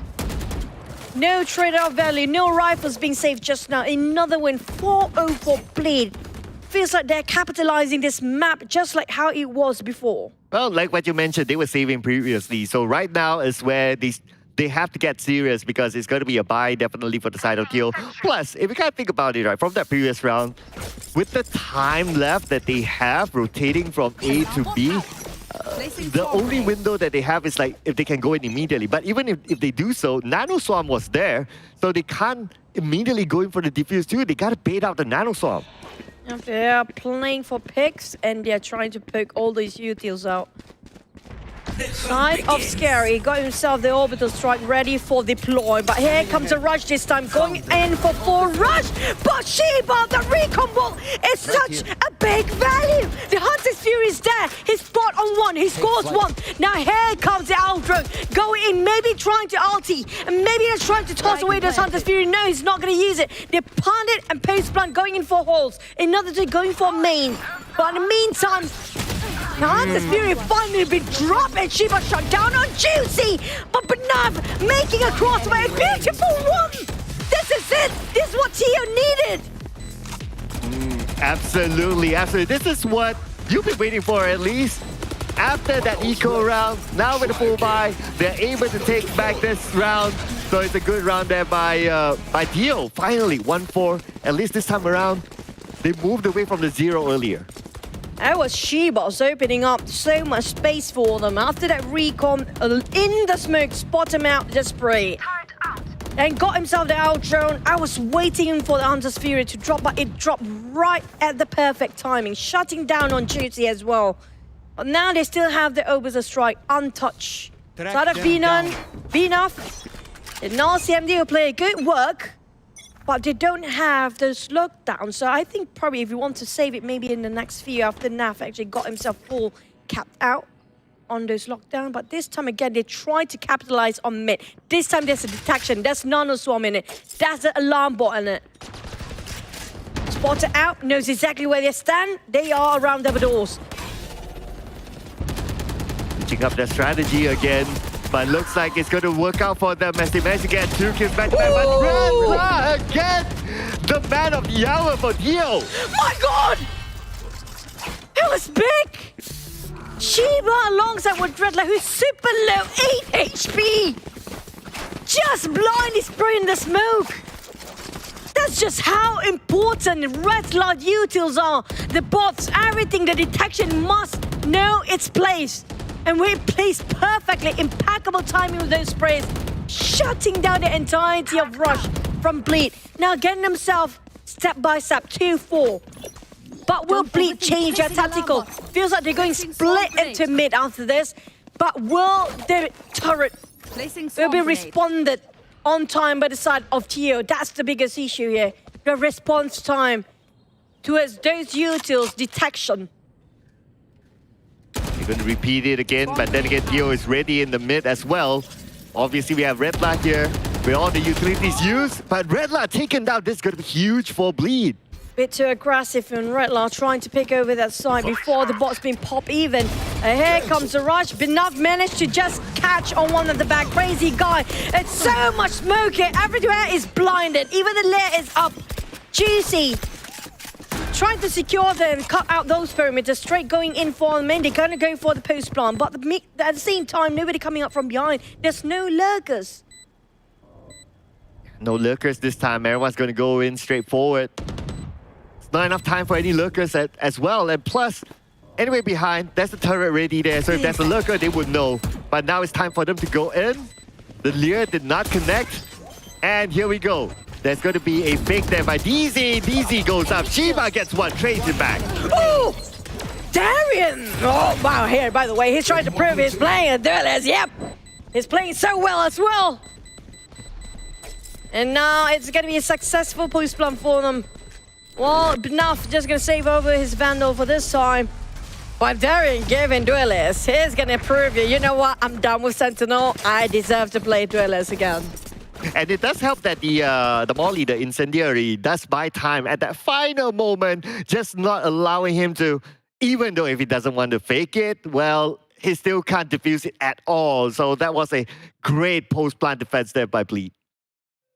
Side of Teo, they got themselves quite a number of ultimates up. Even the Cosmic Divide is up there. Redla got the lockdown. They got so much that can be usable here. Will they use it early? Will they use it later? Will they go for the retake when they start to drop those ults? Scary trying to find any sort of way into the side of Brandon picked out. He's going. David got two. So much value. Trying to get a third one, possibly, maybe. But mid is so important. They realize it now. Respond to it, forcing it even. Brandon, that's a dangerous game he plays, but he's doing it anyway. Timing was on point. He peeked out the moment the flash was still active, and Brandon not done yet. 3 back-to-back. Can he finally get an ace? But Brandon, it's going to be juicy to stop him from getting that. Now, shutting down Brandon's streak. 2-4. Scary got himself orbital strike, but it's nowhere near using it. He's gonna use it only when Red Club plays a lockdown spike. Be dropped in the place where it's the most difficult to defend on. That's gonna be Brandon making so much work. He did so much.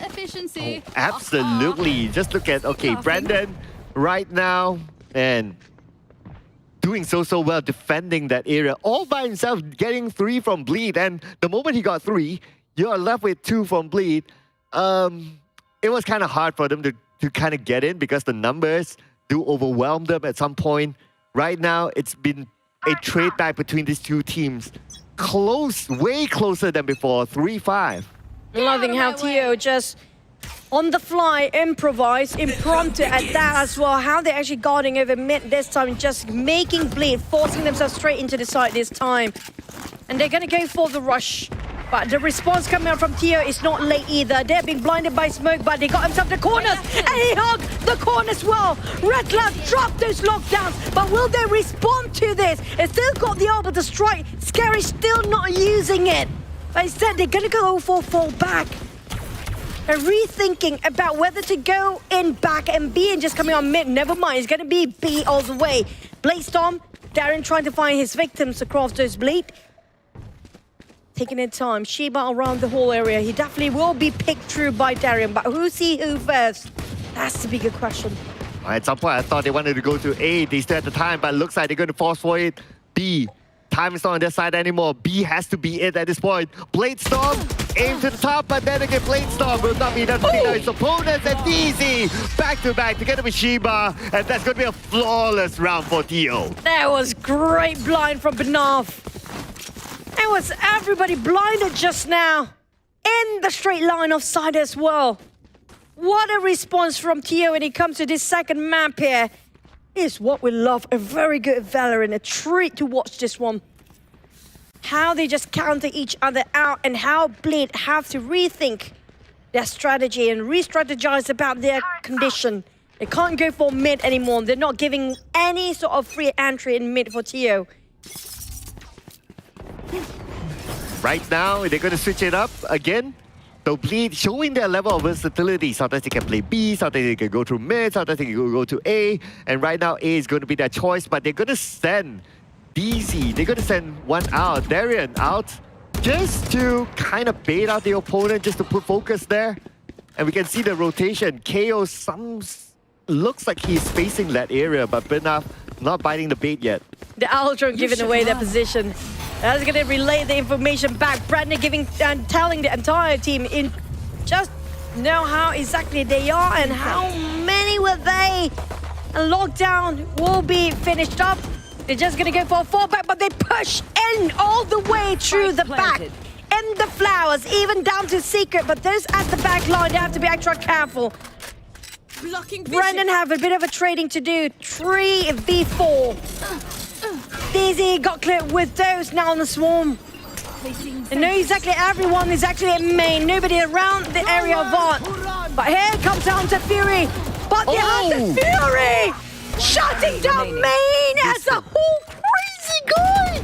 He did take so well. And alongside with his teammate as well, just to place him exactly at A main. Not to be more, no less. Everybody exactly where they should stand. I'm kind of looking over, like, you kind of think about it, right? The post-plan defense for Bleed, why it's strong is because, okay, you got a Nano Storm, that's one. And then you have the Incendiary by Scary, that's another one. And then you have Crazy Guy. If you have the Hunter's Fury, like before, you have at least 3 abilities that's able to stop a post-plan diffuse. So, Bleed, the moment they can plan, if they can do it, that defense will be very, very strong naturally. I agree. The lineups coming up from Bleed, especially with the orbital strike, it's doable for them. It's all about timing, whether they want to drop it early or too short when it comes to those times. Crazy Guy trying to open a bit of a path here to his side of A again, while the others going from the Art. B were not actually trading any side of anybody yet. They realize that they're trying to enter the site. Will it be a bit too late for Teo realizing this as much because Nav cannot hold this by himself.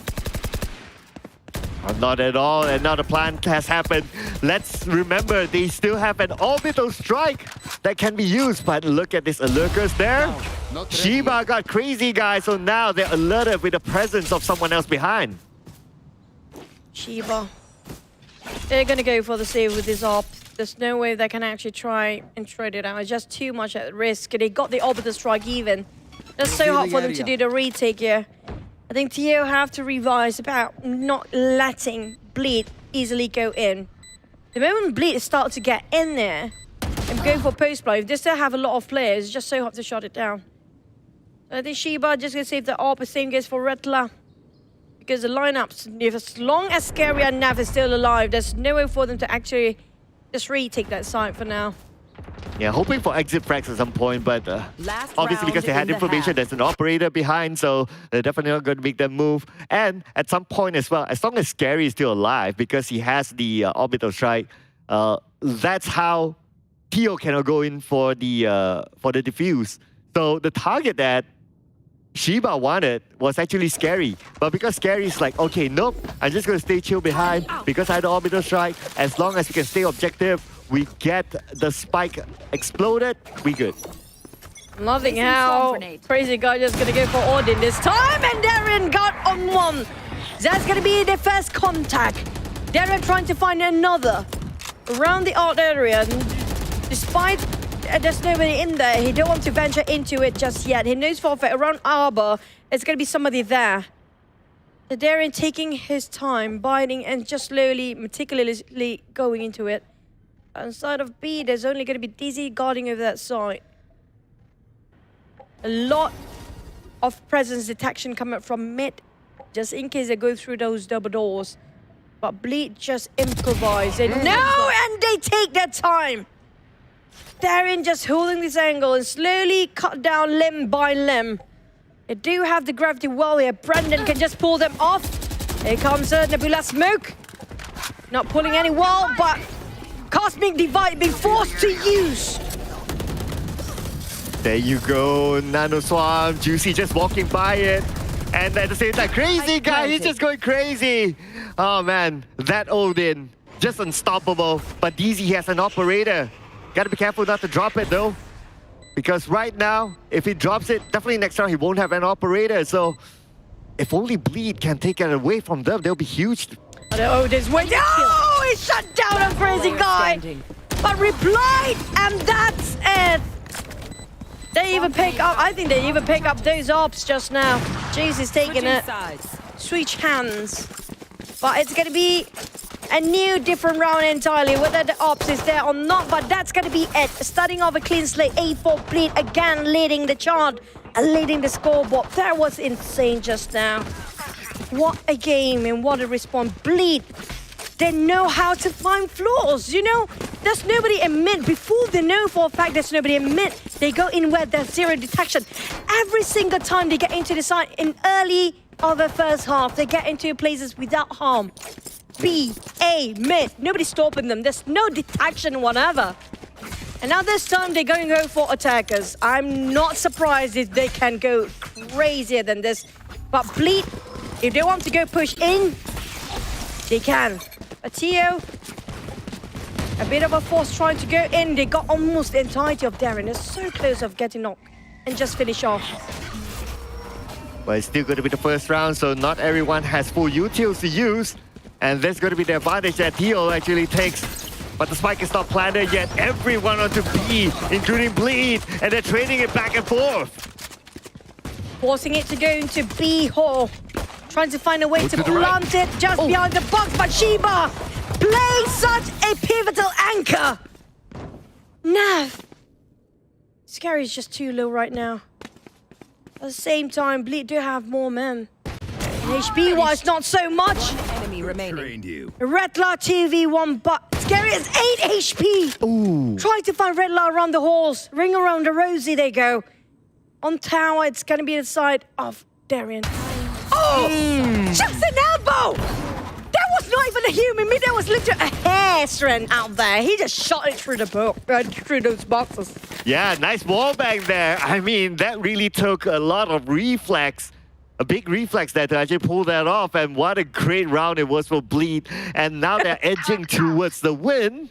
One more to go before it goes double digit. And obviously this round they have the eco advantage. It's going to be a bonus round come from Bleed Esports. 9-4 for now. Closing it slowly but surely. They definitely know exactly how to think. They place themselves a lot of detection and met even forced to push. Darian, you nasty guy. Cheeky duelist this time. Happy to be actually playing duelist. And see that he's actually putting all his all in this chat. Shutting down 55 plus another 55 of that.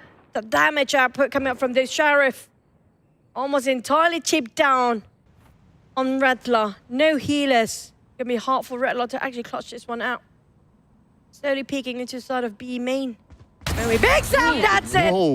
Gotta clutch that now! That's the Sheriff for you! Spike down. Ouch!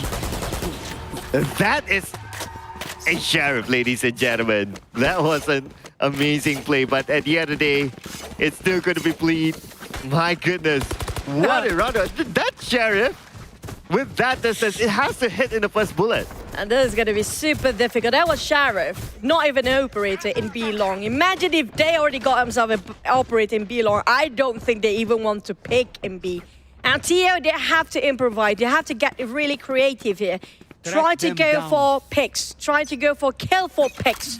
They have to go for split. Trying to find an entry frag. Try to find and pick somebody off. I'm still with the Sheriff there. It was a crazy round. But right now, looks like Teal going over in for the buys. And let's see how Bleed can respond to this. They're playing, just letting go of the spike behind that base. So they're going to take it a little bit slow this time for Teal. Go for a bit of a default right now. Brandon taking over the spike, deciding where to go. He got the bots just to the turret itself, just to secure if anybody tried to lurk from behind. This detection will play a big part, but not too far off. A lot of bots on Utils dropped by Navane. You do get an operator in B, so you have to pick whether to go against those operators, you have to fight against those nano swarms. On the side of Teo, they definitely go for those picks in B first. Looking at Hall, super clear, slowly creeping in towards a pillar. But Darian knows exactly where to open fire, randomly shoot against those smoke. They inside, they shut down on the operator. This is it, Teo can make it. Oh yeah, this is that moment there without an operator, and obviously he got more out of Bleed, so now 2v4 with the spike being planted. Can't use that yet. Oh, it's going to be interesting. So they're going to come in from the same angle now. Just that one's on top, but Juicy's going to start it off, but the counter on the Juicy is definitely going to be Rela, and they've been taken out. This round goes with Dio. Not taking the op. Darian must be devastated. He bought another one of that. Just gonna go for another operator. He got this Blade Storm, yes. But still wants to go for an op. This happens to be they're marching to its link and B main at the same time. He needs somebody to crossfire on that. But for the side of Teo, they start to catch up to the game. I'm loving this. They start to read out Bleed, know exactly how they think, and try to improvise as well. Leaving a spike again behind. Decide when they get themselves a frag, that's where they decide when to pick up a spike. But not like this. Oh. How? Was that was a perfect one. Bleed now coming back, but DZ, this fast respawn. Destroyed. 1-2 on trade, but there's no more duelists to enter in as fast. They're the only duelists down for the side of Teo. Okay, looks like they're going in. The spike is in the sight. Waiting for it to be planted, but they're going to make sure they're going to clear it off first. But Juicy's going to come in to take down Shiba, and now Spike's planted. Enough. He passed with it. Those Nano Swarm hurt like hell. But Darian with those ops shutting down. Red Light just playing around the art, giving away his position through the smoke. They can see those shots coming out from there. And just one peek. Darian. God. Nicely done. It's so important for the side of Teo to make sure this is alive before they get into the side. He's the only one can dash in. He's the only one can clear and cut off all the corners in the side. If it's done, he's gone. There's nowhere anybody else can take the role for the side of Teo. Dizzy have to make sure he dies after they enter the side, but lucky enough they still enter the side just now. But they barely make it through. There's nobody to clear off all those angles for them. Yeah, it was at least they managed to plan. So I'm just going to give something positive from there. They managed to plan, so at least they got something out of that. But of course, the end result still given to Bleed. And right now, the gap is going to be there. It's going to be 6 points before at least they even up. Bleed now at the front. Side of Teo, we need that round with Red Line, Brandon going crazy again. Null command is still there to be used or deployed by side of B now. But when he wants to use it, maybe trying to stop Darien from using those blades, not possibly. Shiba scouted out to cure those. He didn't clear those coming up from dugout or area or just behind it as well. A very risky thing to do. Shiba just trying to clear all those corners as much as possible, trying to find any sort of intel in there. Aside of Darien Crazy Guy, they definitely waited where they can't be detected. It's gonna be Darien getting on the Shiba first. It's gonna be hard. At least those Nebula Smoke will buy them a bit more time, stalling the rest of Bleed from coming back and retake this side. Okay, they managed to plant. That's great. But right now we can see that they don't have the numbers though. But post-plant, it should still be okay for them. Just look at this. They still have the Nano Swarm still planted, so they can still buy some time. Empress will be called in. Oh boy. Remaining. It's so hard, it's so tough! Close! Ooh! Make it 12 and one more to wrap around. God, Teo. So difficult. He definitely did his job for Shiba, but he just didn't clear those behind this dark pool. If only he just Match point.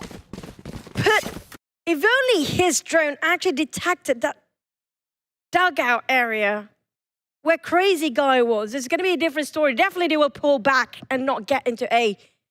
But his recons could not detect any presence. It caused a lot for the team as well. But can they make a go? Can they still have the fight in them for Teo? We know them. We know Red Line. That's Brandon with those Cosmic Divide. Can they put up a good use out of it? Get a value still. Try slowly, step by step, not so much. What? Oh my god. He's been blinded just now. That Colette was crazy. Absolutely, he was blinded. He was blinded by the flash, but he managed to get two back-to-back, and now he got a third one, fourth one. No ace yet this time. No ace. That was close, but it's necessary.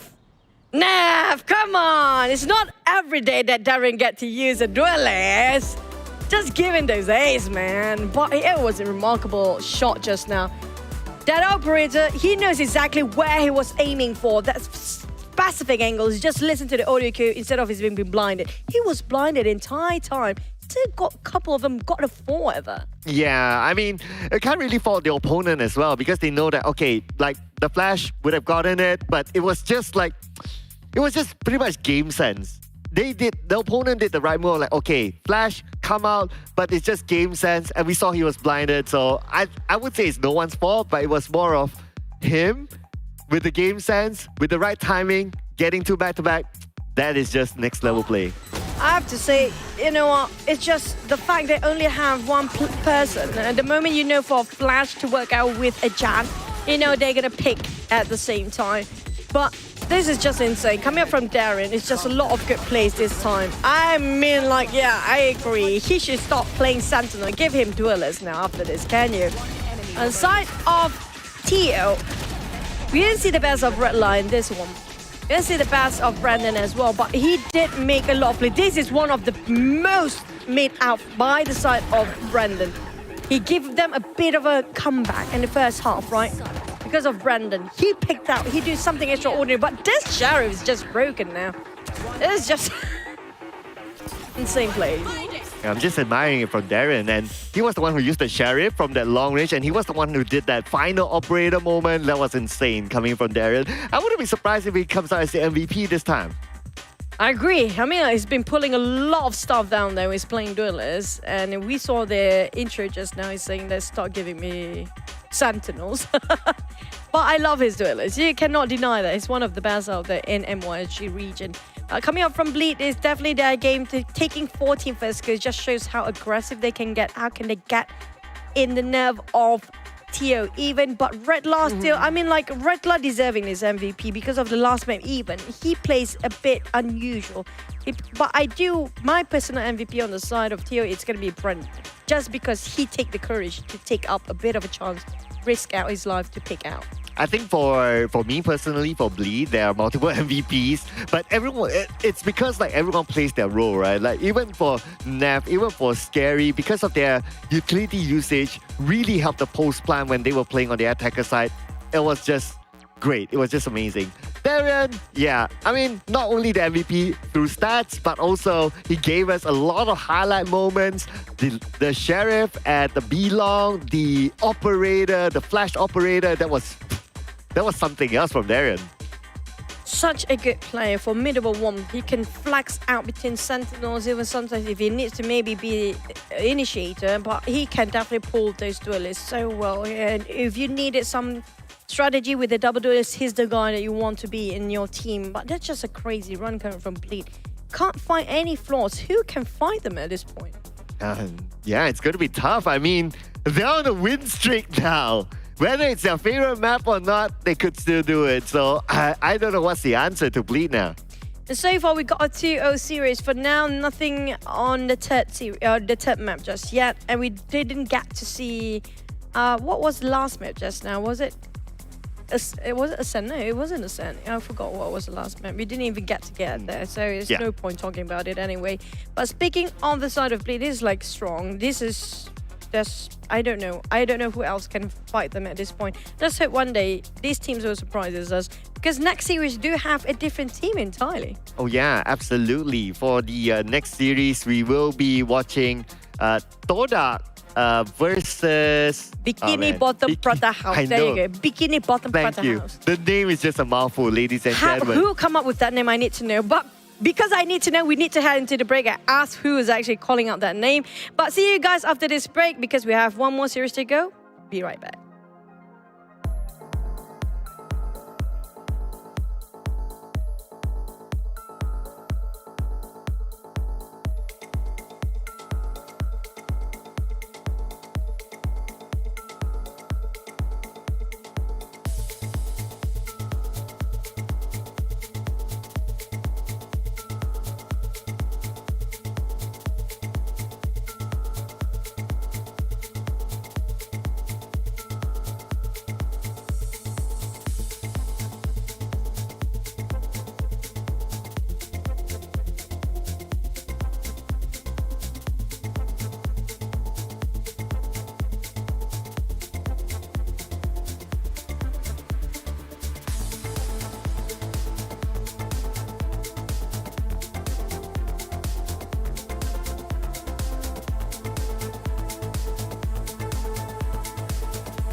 Looking for one more.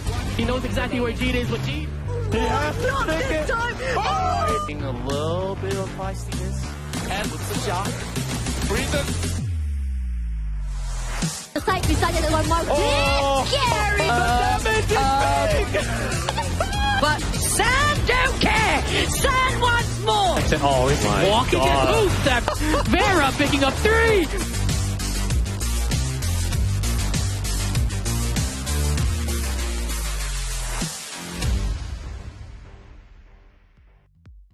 And we are back. You guys are tuning into the VALORANT Challengers Malaysia Singapore Split 2. Not 1, it's 2 this time. And this is brought to you by Riot Games definitely and organized by the side of the gaming company. And thank you so much for our official media partners, none other than Astro Arena. That was our broadcast partner and also a media partner, which is going to be One Esports. And here we go again. I'm Chichu. This is going to be SackCloud. Look at our swagging photos of there. Nothing that actually reflect us now, but hey, we do have another series to go. Todak versus BBP.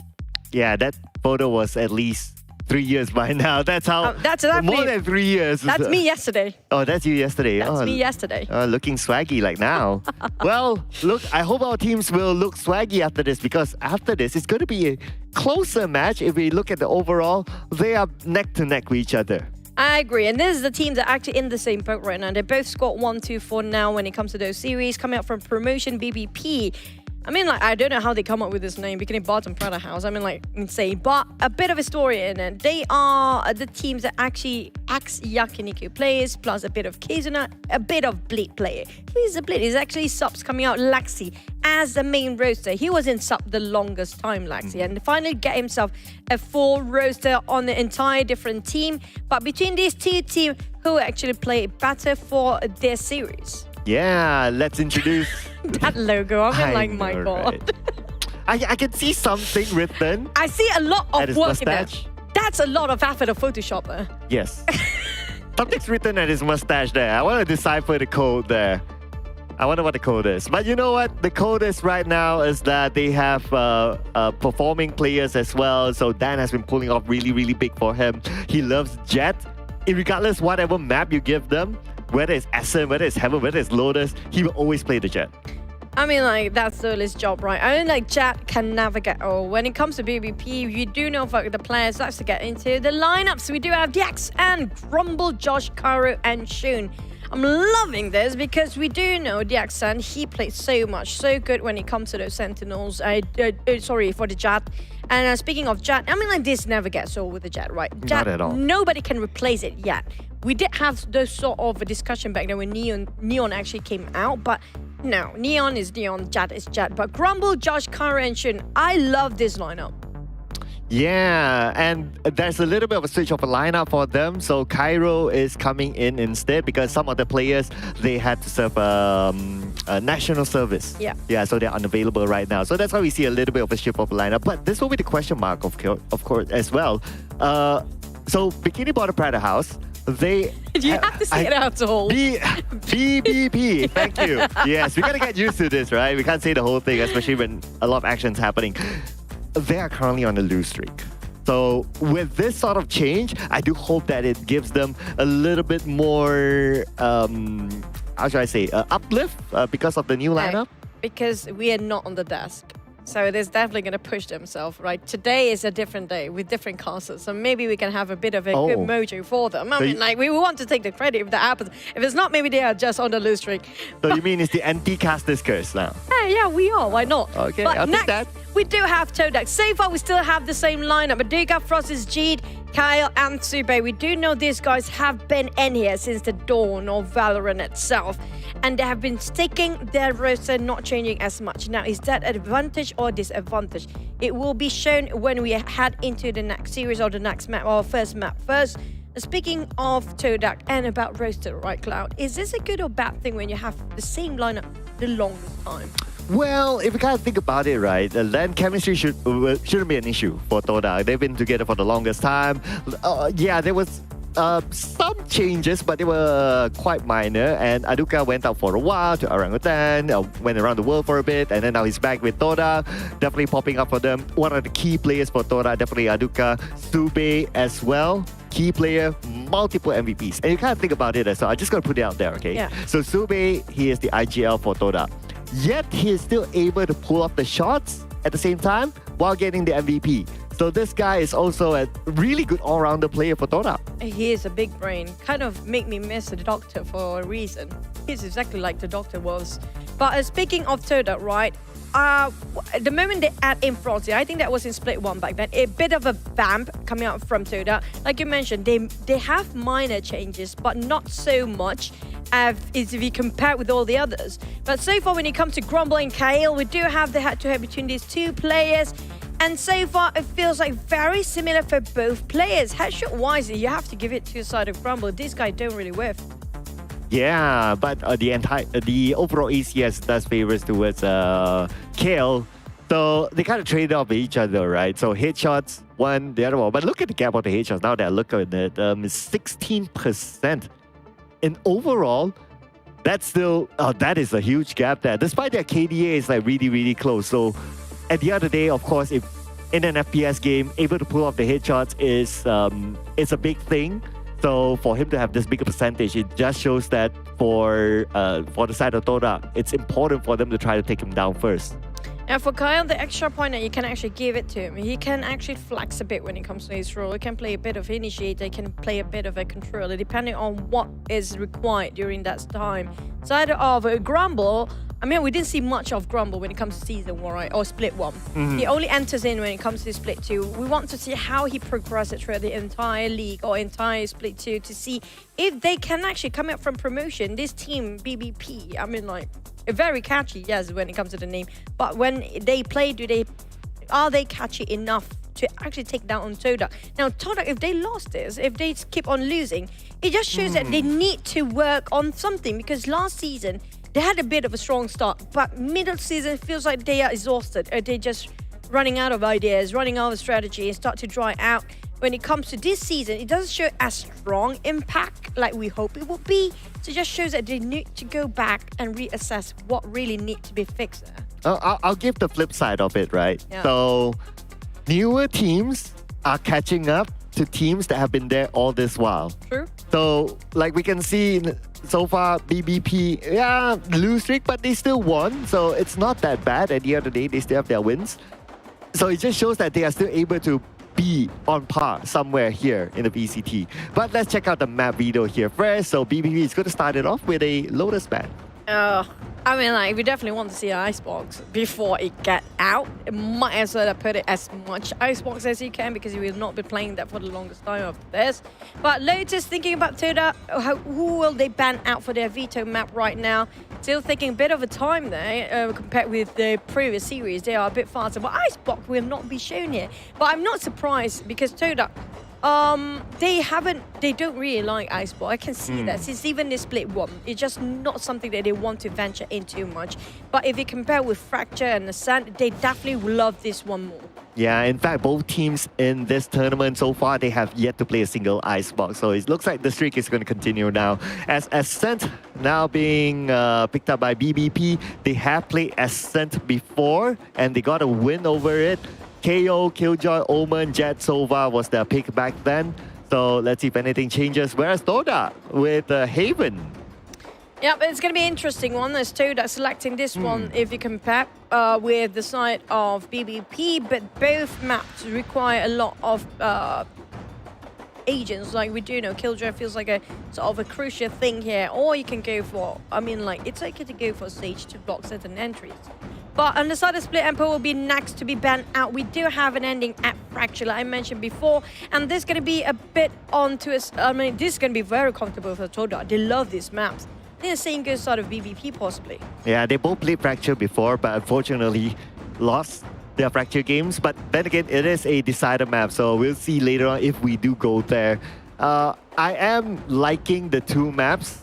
Two of these are, well, one is a really, really big map. And one more is like, you got 3 sites. So Killjoy, pretty sure we're going to see it being a common pick for the two maps. Yeah, for me, Ascent is a very stable map where you can't see who's actually like, including like example, we saw Icebox a bit more defending. You want to deny that maybe it's a bit more attacking and defending certain maps. Well, instead of Ascent is so balanced out. It's down to the wittiness of the player itself and how much courage you want to take the risk. We did saw a bit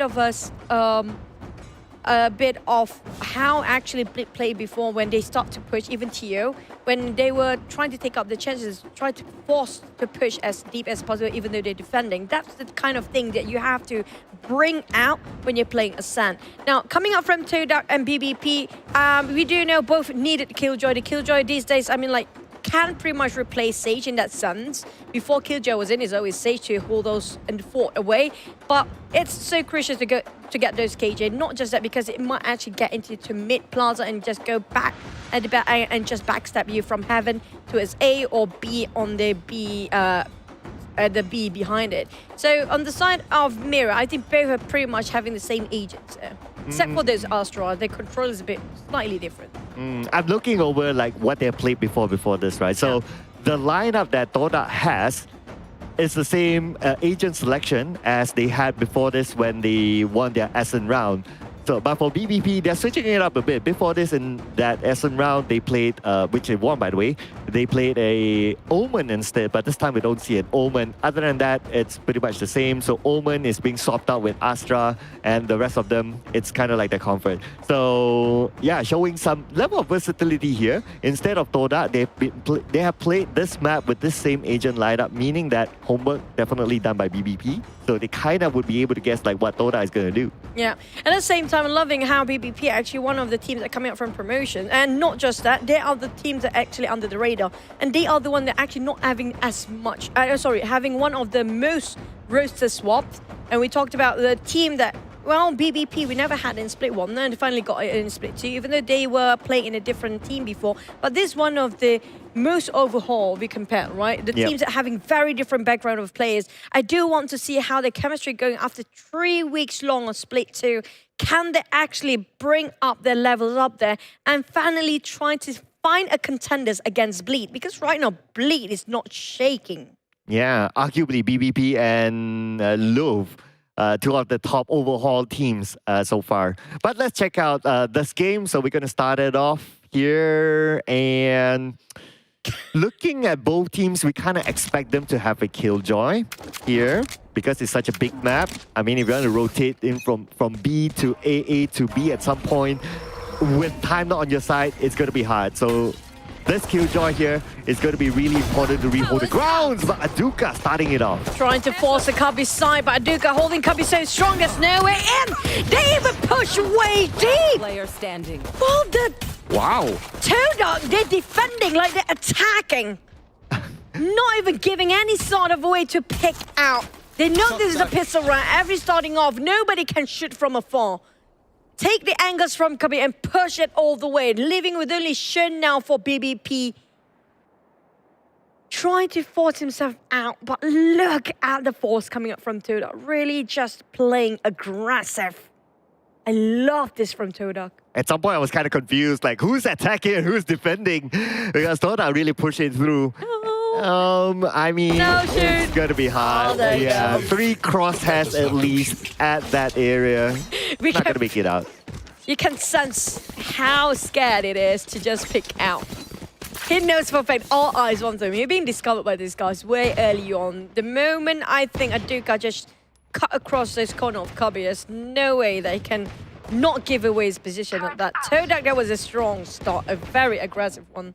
Yeah, I mean, if that first round with the pistol round, they played that way, I want to say that they might do it again now, but we can see that, I mean, they can. I mean, they can, but I'm just looking over their equipment, so it looks like they're not going to do so. They're going to play the defensive role, but this time, BBP is going to take it to Toda. A bit of a swarm on side of, but they are pushing deep again. Jeez. Not even giving them any sort of an entry at all. Coming even in mid, Cubby crowded by those nano swarms. There's no way for them to actually get him there. Gardens nowhere near. Now they have to reroute themselves into the side of B, having a different route entirely.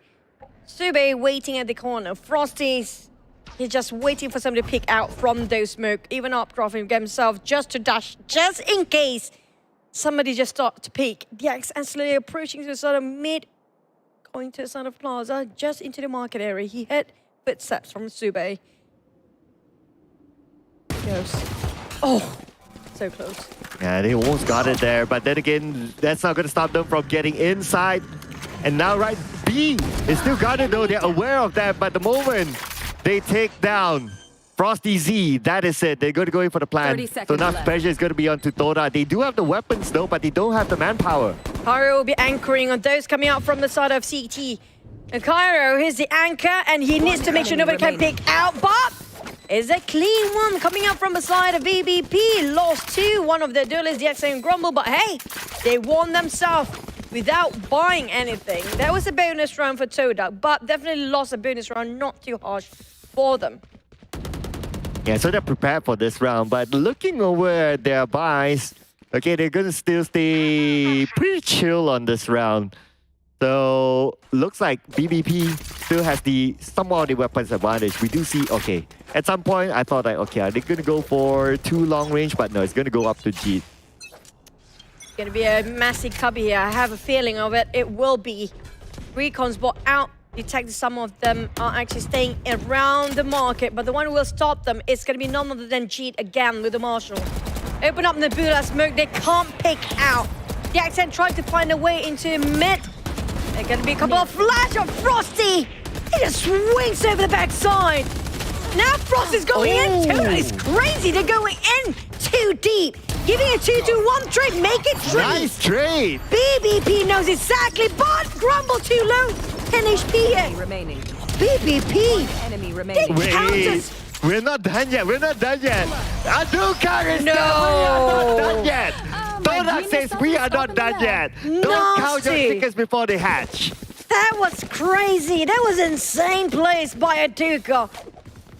They were not patient enough for Todak. We saw how many of them were pushing way too deep, but responded by BBP, who have more perseverance to that. But Duka, lucky enough, not following the footsteps of his teammate, trying to push in too much. He waited around the tree. It was well deserving for his patience. Absolutely. He's definitely the hero. I mean, Aduka coming back into the fray. Toda, after he took a break from them, definitely has brought Toda up here. And now KL going to start it off onto Take flight. DXN. Here we go. Frosties is a bit too aggressive. Shin down to 25% of HP. Nothing much left, but side of Todak, a bit too much of a game here they're playing. Dangerous one indeed. Josh trying to see if anybody around the market area. They slowly try to push in, but coming up from Todak, they're just too aggressive. They're just way deep from the defense zone. Now pull back for a bit. For the fact they couldn't peek out anybody, but how do BBP play alongside with this? Do they still go for A? Because if they want to go for B, the bots will be a bit more of a hassle for them to actually go through. At this point, with 50 more seconds, looks like they're going to commit onto A. They're going to go in, but Frosty Z is there to stop Josh. So that will stop them at their tracks. Frosties again! Shutting down the doors to a sort of garden. Leaving only two players, Kyle and the rest of Toda, trying to circle them around. And just on top guard and getting on one Frosties! Taking such a pivotal role, but Grumble can take two! Grumble! I've survived. Oh, Captain Zube is there to save the day, ladies and gentlemen. But Grumble with a 2 back-to-back. That was amazing by him. Close enough to go for a clutch. Close enough. Close enough, but doesn't have enough HP for that. Brilliant effort coming from the side of BBP. 3-1 for now. Todak just don't know how to stay quiet. Out of So charges. far off going aggressive.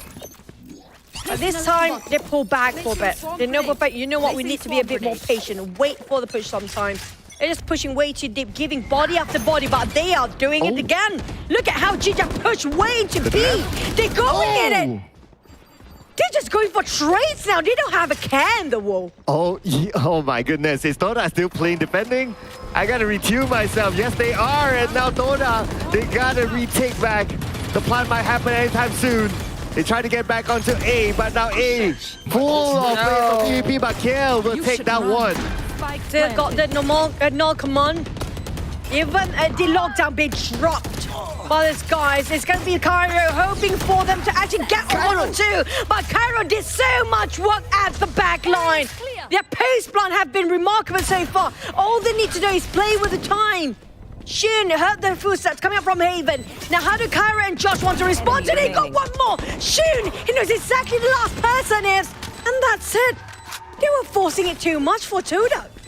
Oh, to be fair, I mean, time wasn't on their side, right? So they needed to make the move. Time was bought by BBP because of the lockdown earlier on. So that bought a lot of time, making Toda like, okay, we got to make this move now. They were pushing their bodies into B main just now. It was insane. Turret out. Feels like they are on attacker side. What do you mean defending? It's supposed to be both red right now. There's no such thing as defending here. It's been 2 rounds since they have done that, so I guess right now they're going to take a little bit of a chill pill. Yeah, we see a little bit of a push out here by Frosty Z. Hopefully be able to get one play from BBP off guard, but BBP even, now they are playing the chill. They are slowing it down because they want to be sure that Toda doesn't push through. They got the null command. They got themselves the Cosmic Divide. And Cosmic Divide is so perfect if you want to take over A. Just close it, but Josh got on Subay. He knows they're not patient. He take it slow and put themselves in a cool mode. Nice off angle as well. 2 areas just dropping in. They just randomly shoot. I think it's going to be the Cosmic Device not open yet. There goes coming in. The accent going in for the dash. Trying to get out. G! Almost getting it. My God! That's inside the smoke. Oh, that is close. G can punish the back as G managed to get one for himself. Frosty Z gets onto Grumble. And on the accent all alone at the bottom, but that is it. The Blade Storm coming in by Frosty Z. Beautifully played indeed. 30 seconds and now it's only Cairo left against the world. Damage done. That's Frosty. That was a headshot played at that too. I'm surprised why Josh didn't drop those Cosmic Divide. They got themselves in the side, but it's not dropping anywhere near around A. If only they can divide those Haven. But it's going to be really tough anyways. But in the end of the day, at least they got 4 right now. I'm not sure when they start to drop those utils and the ultimates coming from BBP. But this is one of those times they start to drop it now. Yeah, they have like 4 outs ready on the side of BBP, so... But maybe they're going to keep it for later. Possibly. They're going for pistols right now. But if they can win this thrifty run, it's going to be a big one. A lot of fragments, a lot of blades being dropped just to get some intels to know exactly where they at. A bit of a default here for both teams. Taking a bit slower this time. For the side of Todak, not going reckless, throwing their bodies in. The flash comes in anyways. Kyle knows exactly there's going to be somebody in mid. Calls it for the rest of the team. Frosty's trying to go for push. He wants to push. He's going for it. Ooh, so close to get the next one. Frosty's, he wish he would have gotten it. But Rumble now tracing back to Cal. I do count to Josh. They're just going in hard and fast, and now everything's been slowed down. Toda calculating the moment as Grumble gets another one. That was a bit of a whiff from Frosty's. One enemy remaining. Subay shot down on Grumble. Here comes a trade Todak. The pack survives. You know they're not patient. If they're quiet, after a few more seconds, they will try to push. They cannot wait. They're not the type of person, you know what, I have my coin window. They are bloodthirsty. They are blood boiling.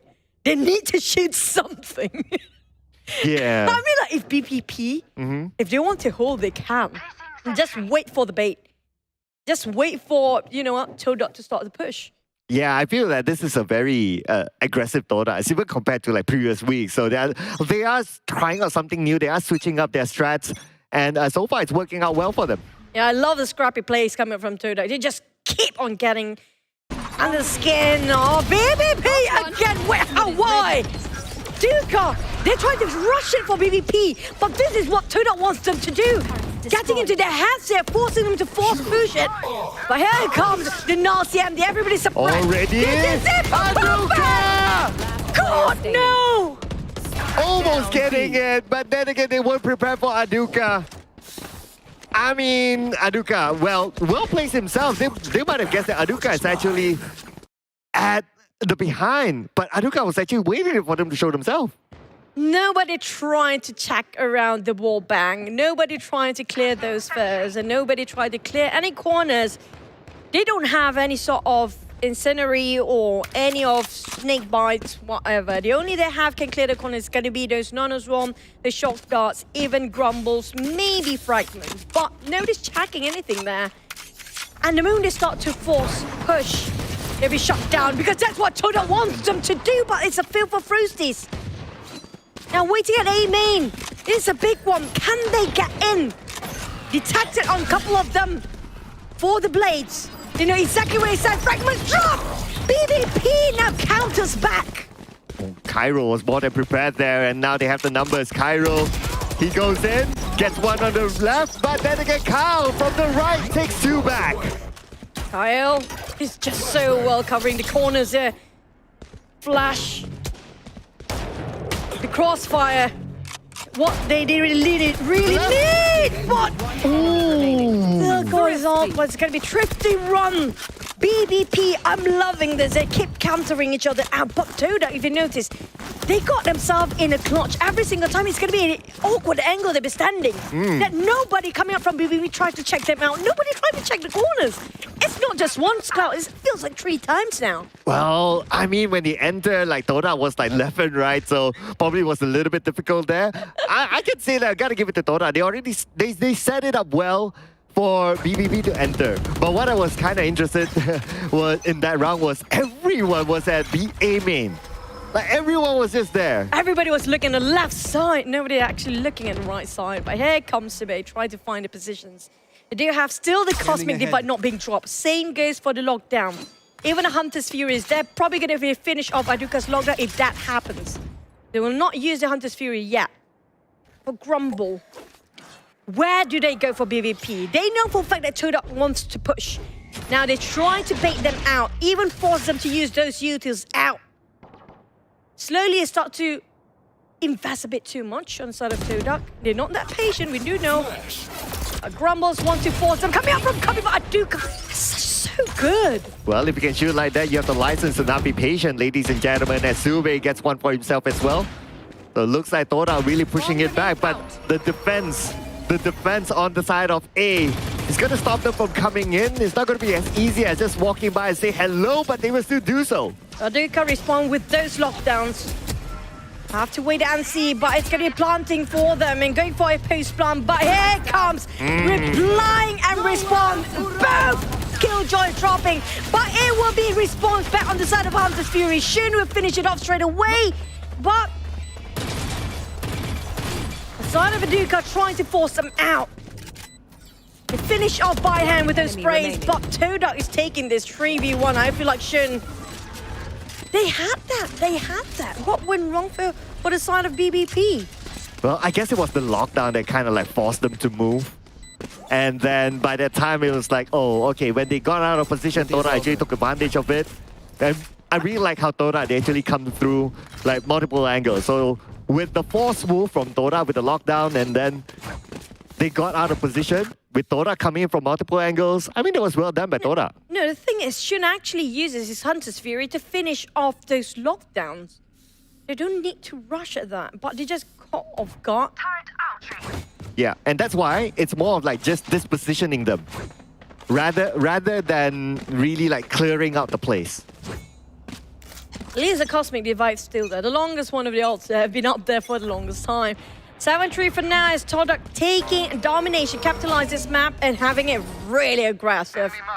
Kyle, now for the side of BBP, how did he want to venture out? The moment they step out, there's going to be a lot of nanoswarm being popped off. There's no alarm bot nearby.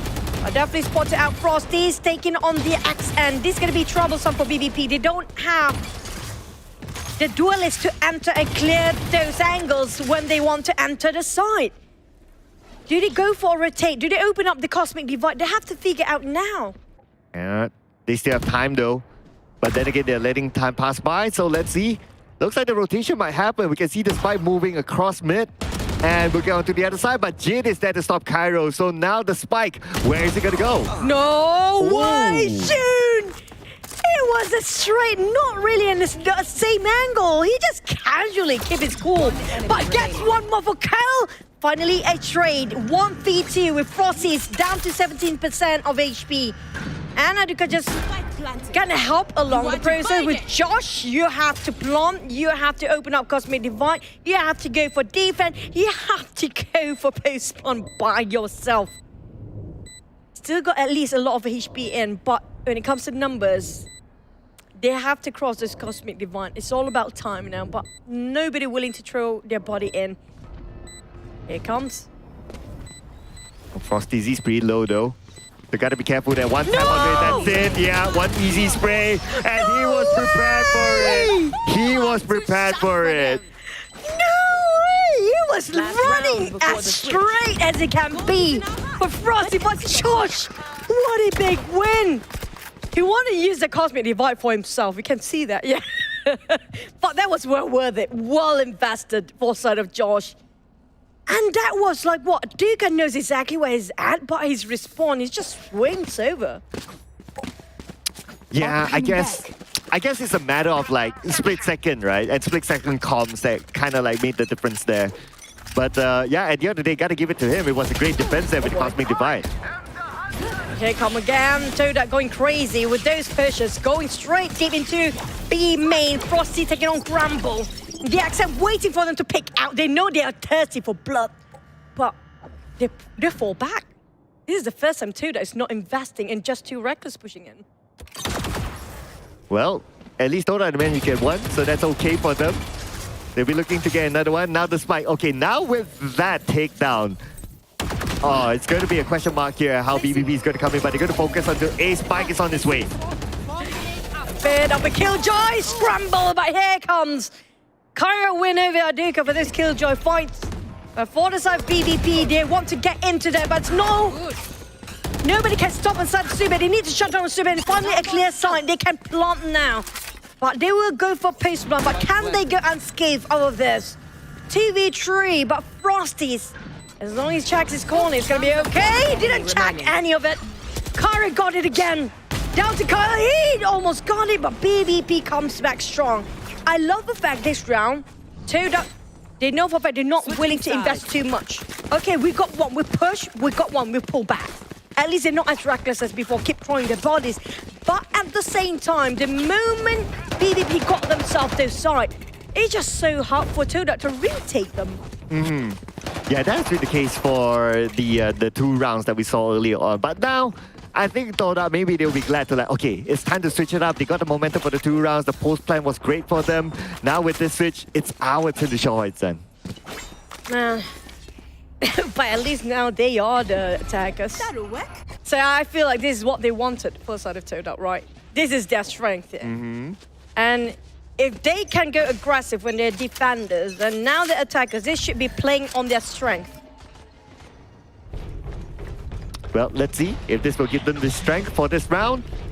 As we saw earlier on Toda, first round, in the pistol round, they were super duper aggressive, but this time around, they got to chill a little bit more. Surprising, but back to the side of Frosty because the duelist got shot down! Ooh, Josh! Josh! It's just so Josh!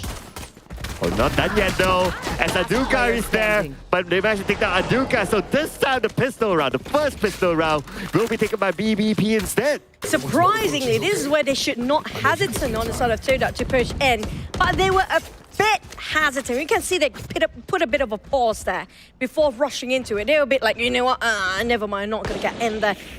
It was a bit different when they were defending, but here comes Toda. They are forcing the buy here. We're talking about half armor, going for stingers. Some of them might not even buy a couple of marshals, yeah. But on the side of BBP, even though they won last round, they're not spending as big, but a lot of full armors down there. Pretty much both sides pretty even in terms of buys though. But of course, for either side, who loses this next round, it's going to be a big eco decision there.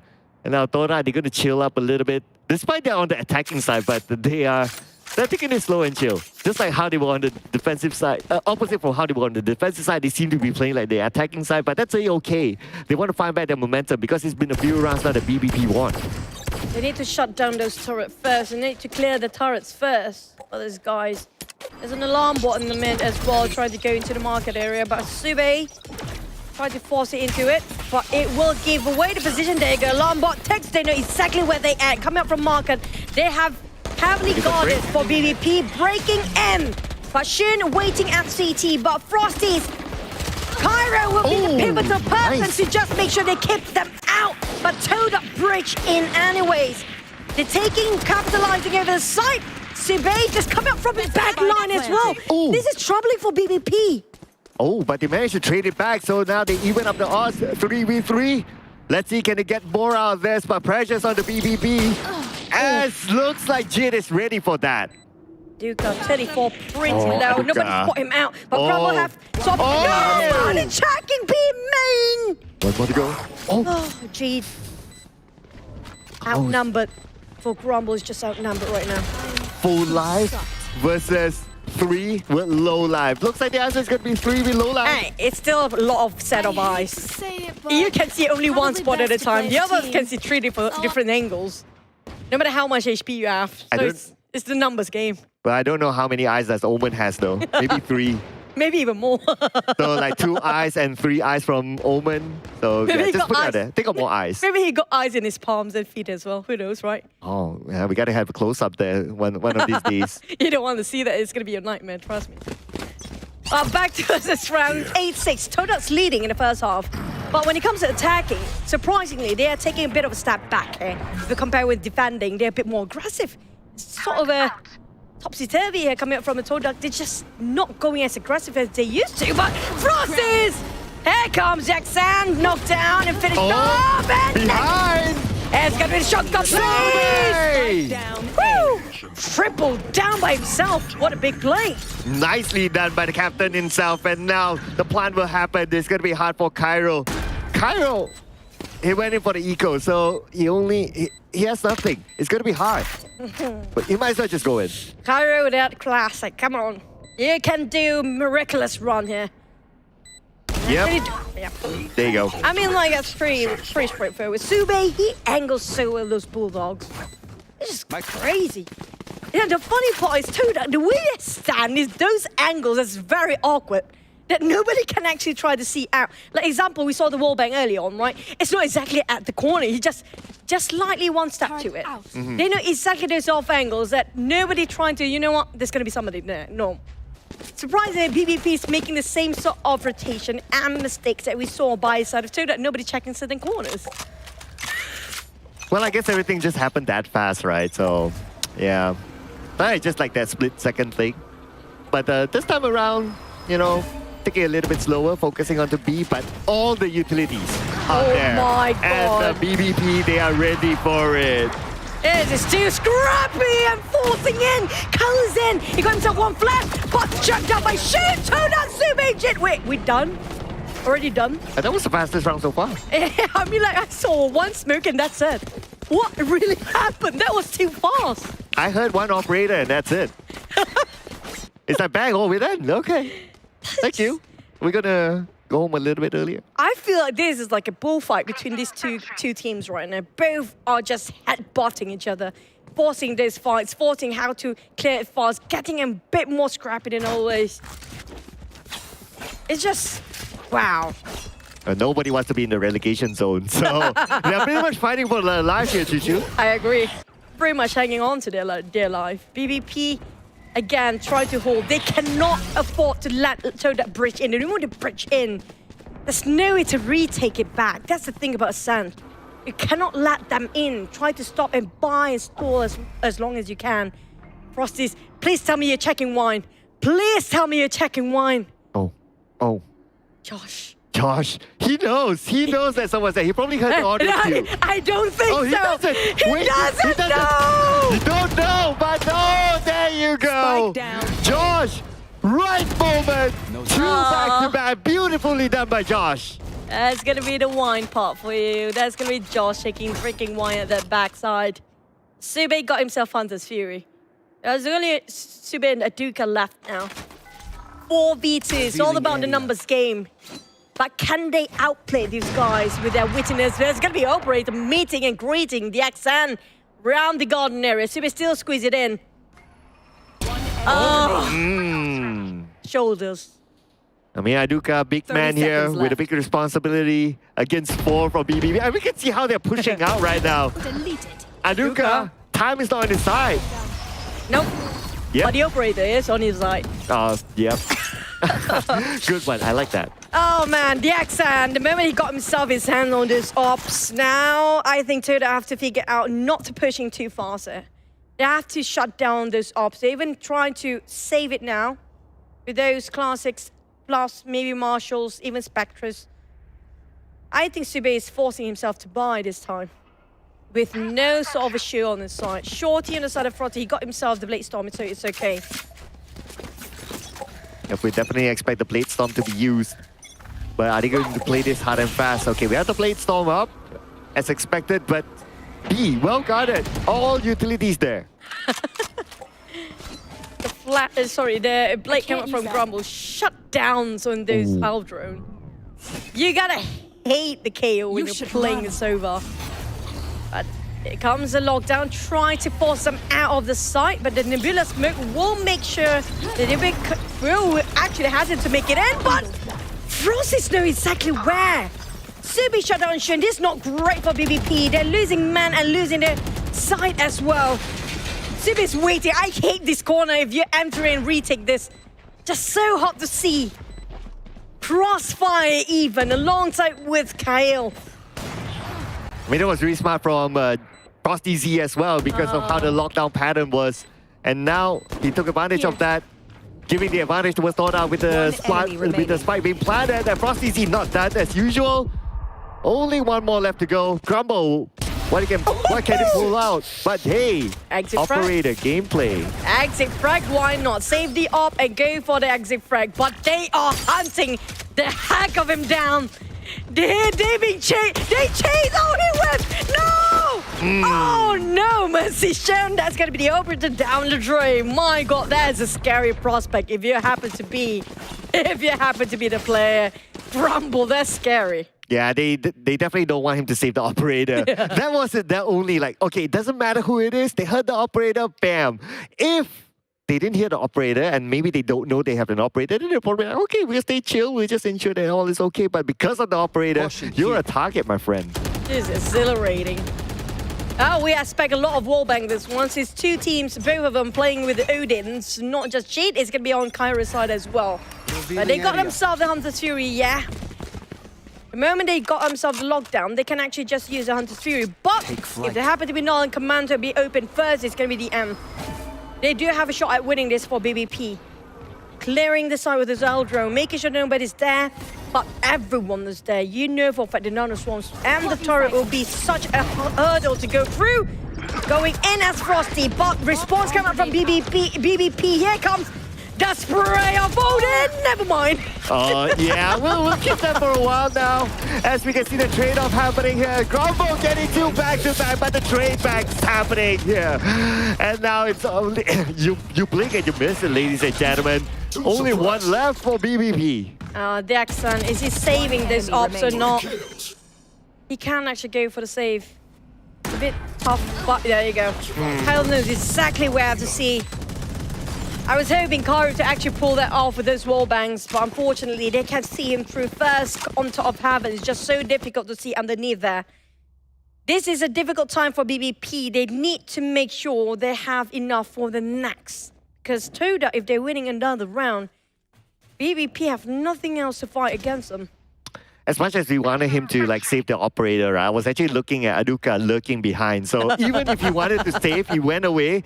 Aduka would be like, hey, hello, no, you're not going to keep the Operator. So anyway, it was a tough moment for him. He was kind of sandwiched. I'm sweating with this map right now, with this match and series. But look at the Axan, greeted them with those Stormblade. Miss it for pit. Try to get any first contact.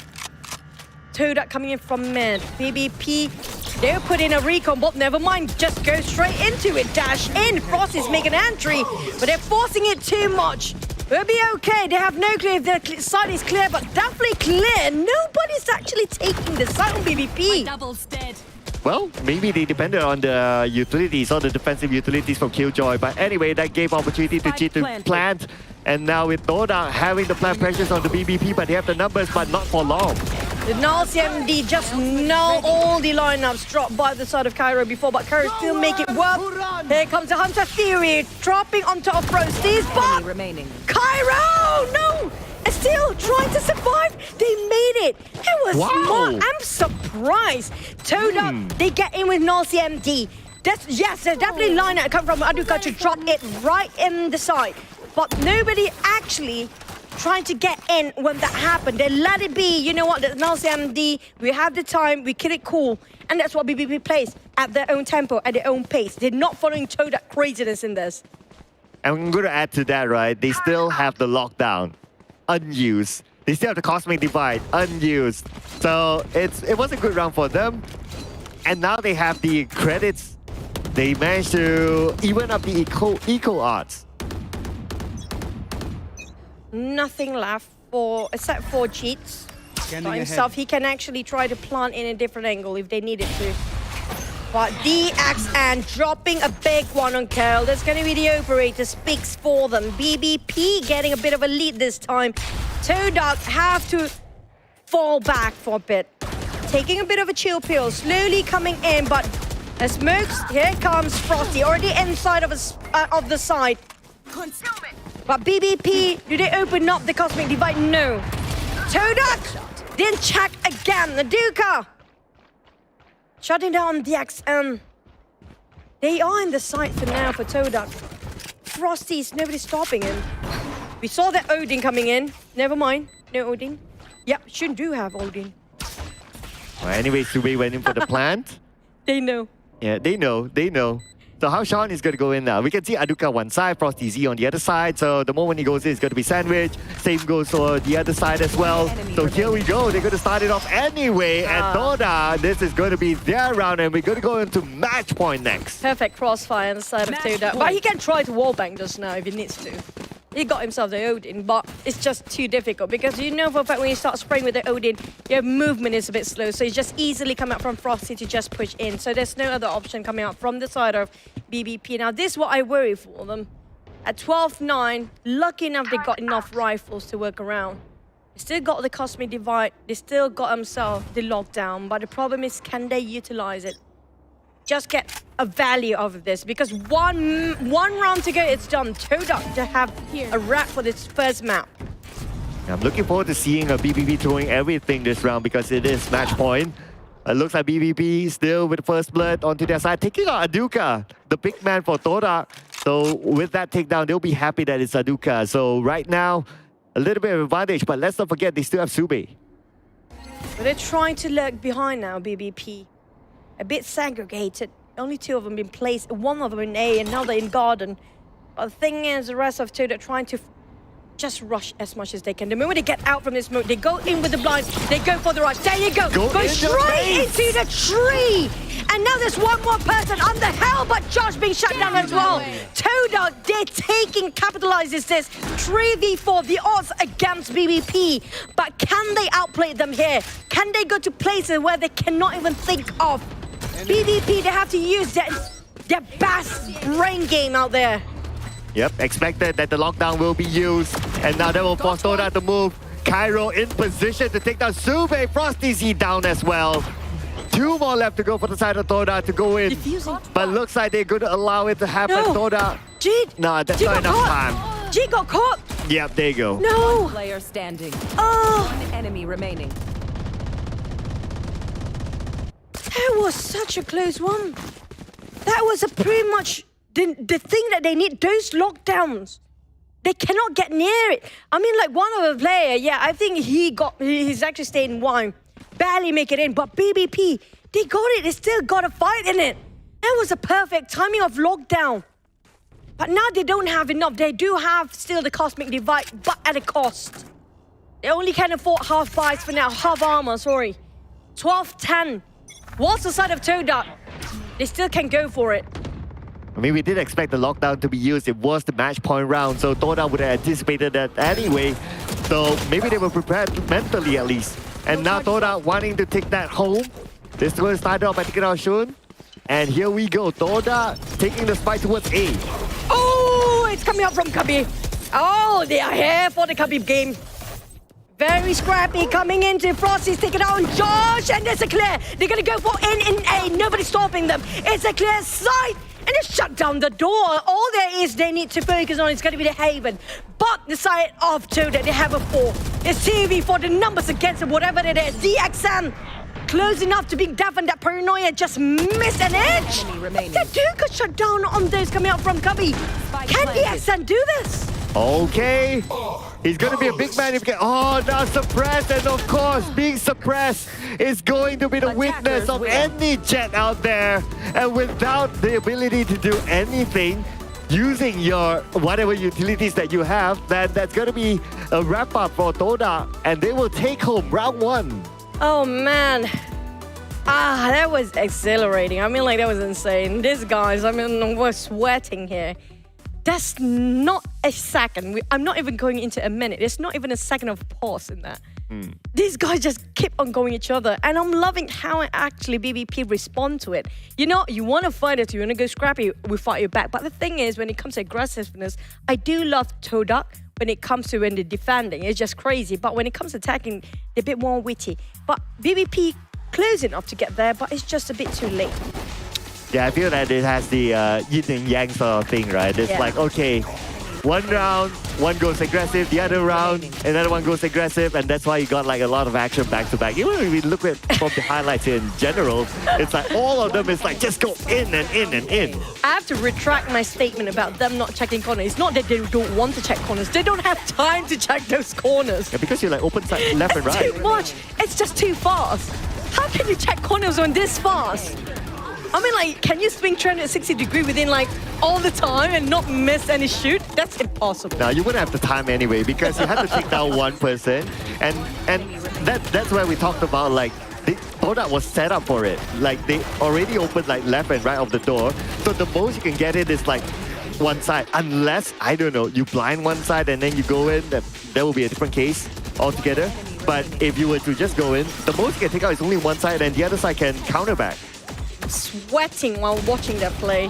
I mean, like, this is like, we thought they know he's in wine. They know Josh in wine. They're definitely going to check it, right? But no, we were wrong. Nobody's actually checking. Josh, I have to give it to him for the side of BBP. I love how he actually outplayed it out with these guys, playing and staying at certain angles, that playing a sort of a false information is not there. He's definitely one of the best players to be invisible. He's such a ninja player. But coming up from BBP and Toda is 10-13, very close. One Thrifty coming up from BBP. When they actually won that Thrifty, it was a big one as well. Yeah, and we got to give this MVP to Cairo and also Frosty Z. You kind of think about it, this is Cairo's first game with the lineup. Oh, yeah. Yeah, and he already got an MVP. He's crazy good. So we have to give it to this guy. He did not shake whatever. He's not shook at all when it comes to playing pros. Yeah, why not casually just play the first round and get himself an MVP? Absolutely. So great start. I mean, great start for Cairo. I'm liking what I'm seeing from him and on top of the stats as well. Other than that, Frosty Z being the MVP for Toda, and now we're going to announce the actual MVP for the entire round. And it's going to be only one person. It's going to be only one player, right? Frosty Z. I mean, Frosty Z, he really popped off. And okay, if you kind of think about it, right? So they played a Jet. This is his first MVP for the season, by the way. They played a Jet, and the play style of Toda was so aggressive. Too aggressive. Very aggressive. And as a Jet player, you would want that. You want to embrace that. He made so much work for the team. He's the one actually entering the site without a second thought. And he knows exactly where to stand himself. And he got there unpunished. That's the thing. If you get in there, usually the duelists will chip down at least 50% of this HP or 50 HP down, right? Or even just a nick of those HP down. But he got there unharmed, unscathed. And that's the biggest win coming up from Toda. He opened up so much space for the team to enter into the side. Yep, and you know what? Who else needs space?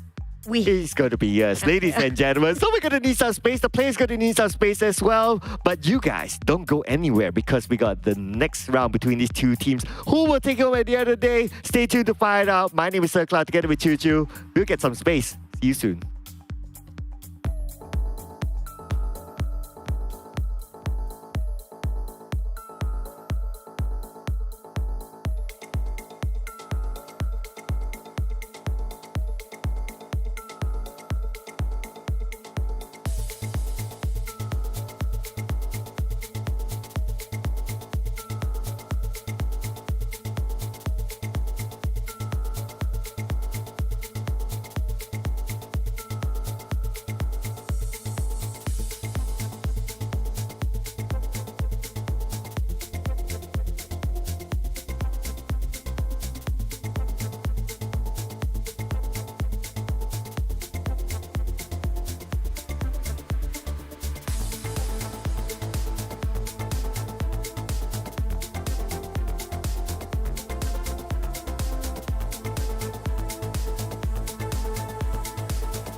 Hi guys, I am Sube from Toda. Toda is a Malaysian organisation. We have a lot of esports teams such as Free Fire, Mobile Legends and also PUBG M. And we are the VALORANT division. As I said, I am Sube. I am the in-game leader for Toda. I mainly play initiator and also I do play controller sometimes. I am more like a strict IGL. Because I really need to take care of the youngsters, which is I call them soldiers as well. The first teammate that I really want to talk about is Jit. We have been playing for quite some times now, I think for almost a year and a half. We bond together as teammates. He have respect towards me and also I have respect towards him. Overall, he's a good player and also he's a joker as well. The next player I want to talk about is KL. To me, he is like a soldier. He is very emotionless. He listens to me quite a lot and whenever I give advice to him, he will always take it without any emotions. And I do think he will be one of the best in the future. Next is Aduka. Me and Aduka has been playing together for quite some times. Since early VALORANT days. To me, he is like my younger brother. He always do some weird stuff, like a childish stuff. But overall, he is very a good player. Lastly, I want to talk about Frosties. He is very short-tempered and also very emotional player. He is very passionate about the game because I can see the fire in him. I had fun working with him. When it comes to situation in-game, especially in-game, we are adapting very well. We react very well to certain situations, even though it's very hard to react for other people. We don't care how big you are, how small you are, how good you are. We still gonna beat you because why? Because Todak langgar.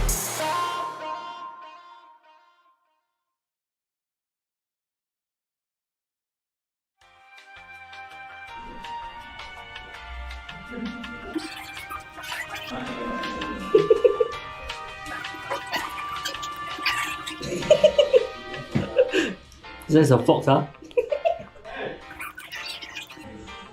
Okay, done.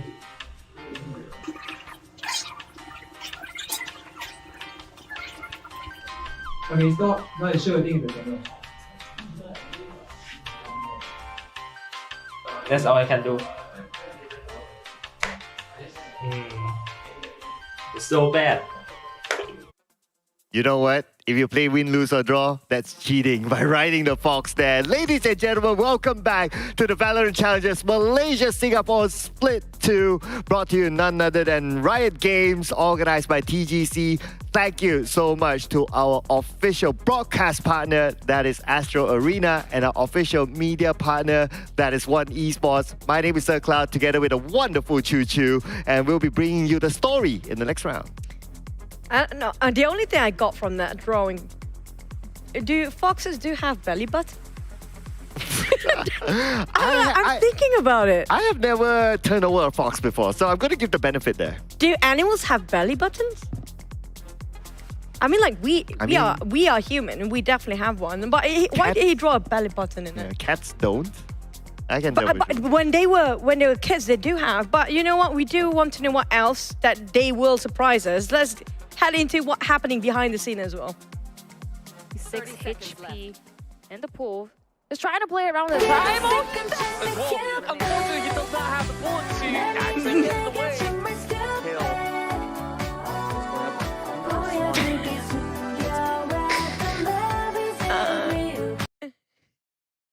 Okay.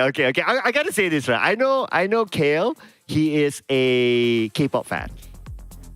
MYG, hashtag MYG just so diff. There you go. That's a different level entirely. Who knows? Your video could be next. So I put on didn't the know hashtag. when you're actually aiming or scoring one on those kills, you're just gonna have this in your heads, like, you know. That will change your perspective chill. after this. So chill. Like, you're gonna turn on the music after this when you play. I do want to hear the footsteps. I need the audio cue coming up from my end. I mean, if you don't care, who needs to know the footsteps, right? because that's why they are pro. I mean, I need to listen to my game. These guys just casually just shoot. For all you know why they play VCT, they are turning on the music. Yeah. Yeah. Okay. But yeah, we're heading back to our second map here. We're talking about Haven, right? Right. Biggest map. We saw aggressive, and this is definitely like attackers map because we do know the more sites you have, it's definitely on the side of attackers, and it's a huge map as well. Going from A to C is just such a long journey. And speaking of which, this is going to be Todak's map. They definitely love this one, and we saw how aggressive they can get. Yeah, so Toda has the advantage. Let's see here. So they played before and they won with this map with the agent lineup of Killjoy, Yoru. We don't see that many Yorus. Astra, Breach, and Sova. So Killjoy, of course, because, well, you just want to, because you have so many sides, you just want to like kind of lock down one of it if you're playing on the defender side. I mean, I'm not surprised if they bring out Cypher as well, because Cypher, the cams is going to be really good when it comes to this sort of a site. You need to, you know, you can like be there without physically being there if you have a Cypher. But in this case, Killjoy works too. You know the bots, but the thing is, there's sort of a distance between you and your bots. You can't be too far apart for the radius to actually activate it. Now we talked about this so far. It's actually not too far. It's not a one-sided game at all between Todak versus BBP right now. I'm not going to pronounce the entire name. I'm just going to stick with BBP for now. We can see that BBP is fighting back. Yep. But they just need to fight back a bit early. Just now it was a bit too late when they start to, you know, recompensate their loss. Yeah, I'm sure all of them would have wanted a great start, but then again, you are going up against a team that has been around for quite a while. Yeah. So the challenge is kind of big as well. And Toda, very, very aggressive gameplay. I think you were really excited when you see like, oh, every time they like, defender, but they play like an attacker, you go out like, woohoo! I'm just glad they don't have behind-the-scene camera going on. Yeah. And our end here, one. because I'm like, that's me going and, you know what, crazy. But speaking of how we saw the interview or the backstage coming up from Sube, the IGL himself, he's actually putting a very tight leash with these players. I can see why. Because if you don't put leash on these players, it's going to go crazy. They already went crazy in the first map. Imagine if you just let them go. Oh yeah, now that I think about it, right? Like their play style is like Sube is like, calm down people. I want to go. Okay, I'll let you go this round. Next round we chill, okay? Okay? Yeah. You know, it's like a father-son thing. Yeah, like, I mean, okay, I let you they play need now. that. They need that. They don't play. You know, I think Todak, they definitely do have flaws here. Not just like how, it's like we saw a bit of flaw here. Very minor ones if you compare with the side of BBP. BBP is going to be one of the strongest contenders to the side of Toda. I have to say that out loud. But Toda sometimes a bit overextend themselves.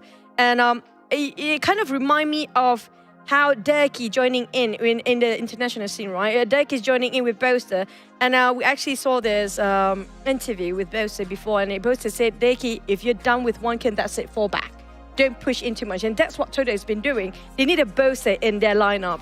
If you guys know what I mean about VALORANT, right? So they need somebody to pull back the players, not to overextend themselves after they got themselves the pick kill, that one kill. They need to fall back and regroup and reassess. Because sometimes Todak, they actually do have that win, but that's where they slip by because they were forcing too much, throwing their bodies in. Well, let's see which agent will they throw out. Now that we're going to go in for the agent select, I'll be looking forward to see if Toda actually remains their same agent lineup as before. So any change here for Toda? Let's see. Is Yoru there? Yeah, Yoru's there. So if Yoru's there, that means everyone else is pretty much like the same. I mean, if you got a win with the same agent lineup before, why not? Just shows how aggressive they are. They got themselves a double initiator, a double flash at that. There's going to be a lot from Toda. They're just going to go in for the rush. They don't have duelists, but they're going to put... they do have the duelists, but Frost is definitely going to play as the initiator as well because he's going to go in with very fast. And also, he can open up the rift and just trying to scout at the back line. Now, this is one thing that a lot of people don't use a lot of Yoru. If you compare to in international tournaments, actually, Yoru is very good agent if you know how to play alongside with it, and very, very witty one if you know exactly when to open out the ult. Yeah, I can't count the number of times I flashed myself because of Yoru. Because of the opponent's Yoru, okay? Just putting it out there. Because, like, you know, it just moves past by. You know me as a casual player, I'll be like, just shoot everything that moves. No, if you see a Yoru, just leave it first. It's going to be the bait. And the best thing is you can bait out the footsteps too. At first, when Yoru was remake back then, everybody's like, now this is a bad remake for Yoru. Everybody can see how dummy it is to walk straight and just, you know, like there's nothing else for you to check the corners. Definitely going to be the dummy of it. But you know what? It actually worked these days. Yeah, that's why I'm sitting here instead of playing there. Just saying. Or play casually. It's that's okay, the most, buddy. right? Yeah, it's okay, I know. buddy. Please don't pick a Yoru against me. You will always fool me. Now you know why. Anyway, yeah, next time I have a show match with you. Definitely going to pick Yoru then.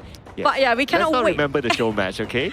Hey, I let you win. I let you win. Okay. But hey, we're going to head into the game right now. And we can't wait to see and super excited how these guys are going to actually fare. Especially Toda. I love how, you know what? Some teams, when they see how aggressive Toda is, they're going to tone down for a bit. They will actually not be... responding with those aggressiveness. But for BBP, it feels like the battle of ego. You bring us alpha, I'm gonna bring you super alpha back. You know what? Just putting it out there, okay? Riot, it's not a bad idea to have a caster show match. Just saying, just put it out there. No! Just put it out there. I wouldn't mind a rematch. Hey, you don't want a rematch with me right now. I wouldn't mind a rematch. Come on. But here comes back to the game. Have a bit split coming up from the side of Toda just to scout, and they put themselves quite a number of utils alongside of that. Taking that back. Trying to find themselves if there's any sort of a pick they can find first for the entry. Now Toda is not as fast as before. They know for a fact A is heavily guarded by the side of Killjoy, so they won't go in. Not just that, a couple of stars dropping on the side of G on A side as well. They're trying to force those utils to pop first. But on the side of BBP, they're taking this slow, patiently keeping their cool. But the one that actually a lot of responsibility is coming Aduka, trying to find any sort of a frag from the sideline. Cutting through. Waiting for those bots, alarm bot, just to scout if there's any lurker.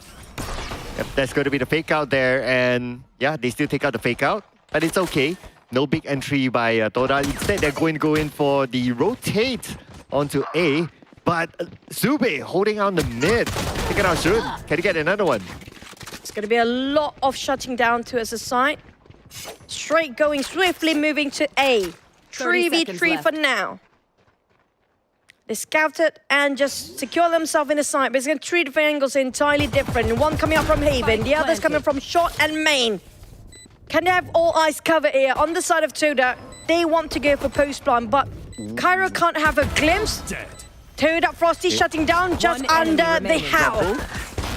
Jumps down, no way. Sube just shutting 3 out of all the 3 players remaining just now. Well, just like the previous map, Toda won round number 1.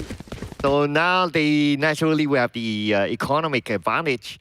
And that is much needed, especially with a map so big. I wouldn't say so big, but you got multiple sites.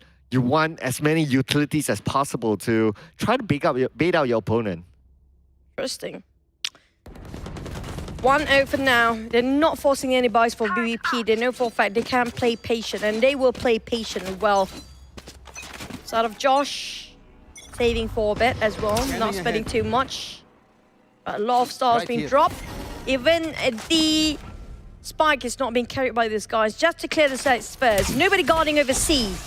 They know for a fact that C is clear. Are they taking the spikes over that side? They have one around garage, scouting with those turrets.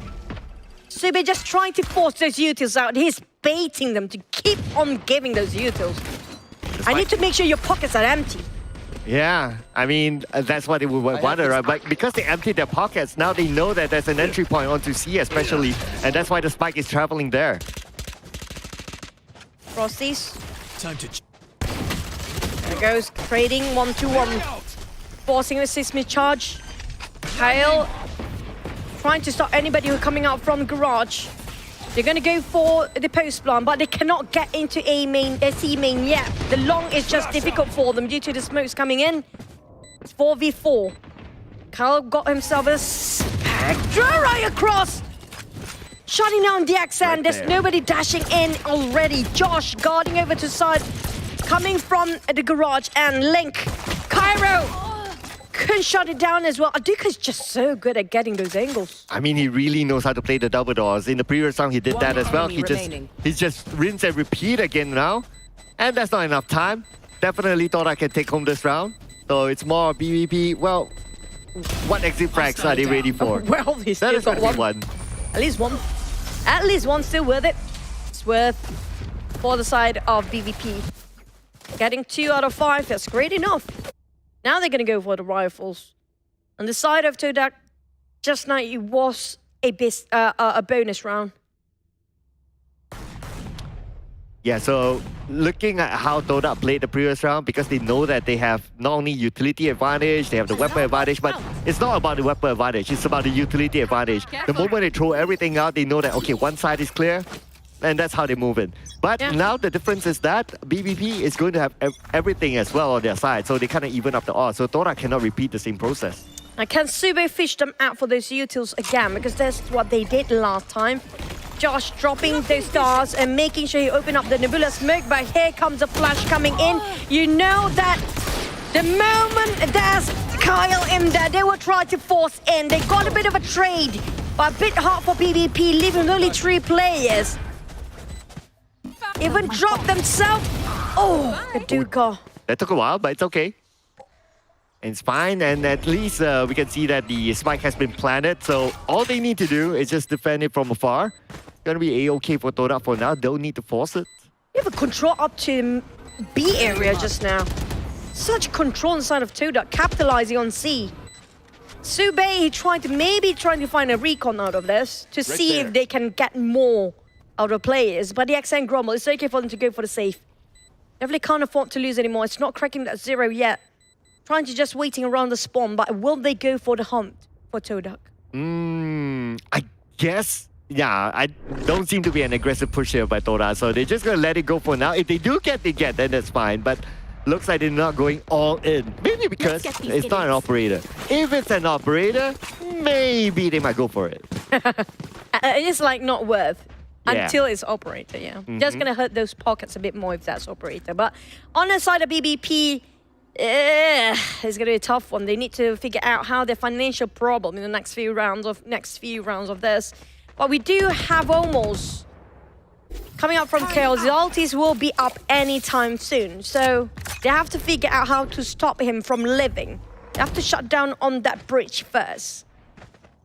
Well, let's see. This time, C-Long is well taken care of by Cairo, but Cairo now down, meaning that C-Long is clear for now.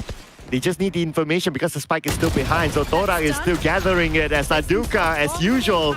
Mid is kind of his specialty. Just put him there all alone, he'll be fine. The XM managed to caught everybody who were trying to get into A at first. Josh Rest of Todak just swerving themselves, getting too swiftly into C. Casually just dropped one. I mean, like Frosty, that's not even breaking any sweat there. But Josh, can he hold the angle? Nobody knows he's inside. He's going to be the last one remaining. Josh got only classic. Didn't manage to get any, but Josh is actually shy, but valiant effort coming from the side of Josh. Still secures on the side of Kyle. He even got himself Rolling Thunder next. This is going to be tough for the side of BBP to stop them.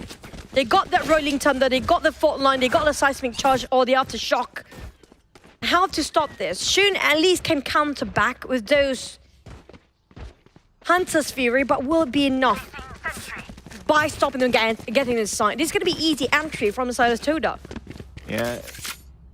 Despite them putting like all the utilities, like PvP put all the utilities on the C, right? But yet Toda still could find a way to get in, so they really have it at the back. And now we can see more utilities being placed out on C, especially the entrance towards C sides. So let's see Toda, they're going to switch it up. So it looks like they're not going to go in, but a lurker coming by. Picks for kill first. Try to force it out. Got stunned, the XN having a bit of a problem to push out deeper. Have to pull back all the way into A. They're not letting them to push at all.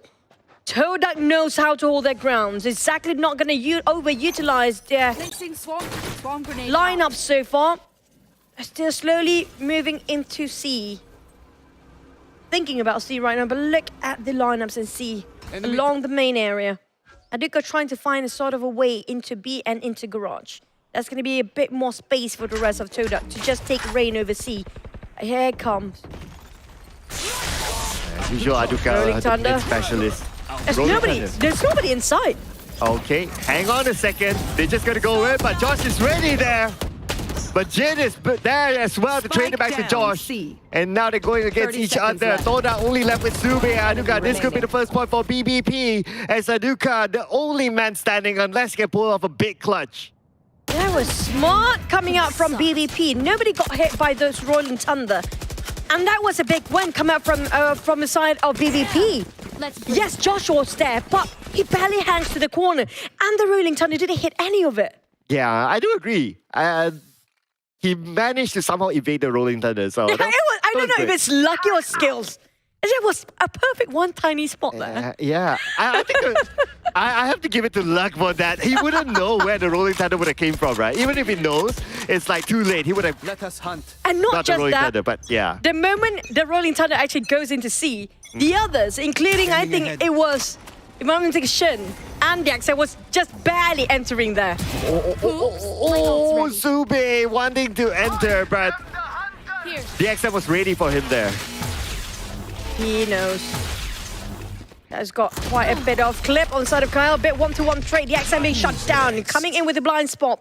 But Dimensional Rift used by Frosties. They still have Cheat with the Cosmic Divide. He knows exactly where they stand now. Frosties knows whatever happens in A, they have to fall back for now. Frosty's taking the back line. This is really dangerous for the side of BBP. If Todak can take the lurks over this side.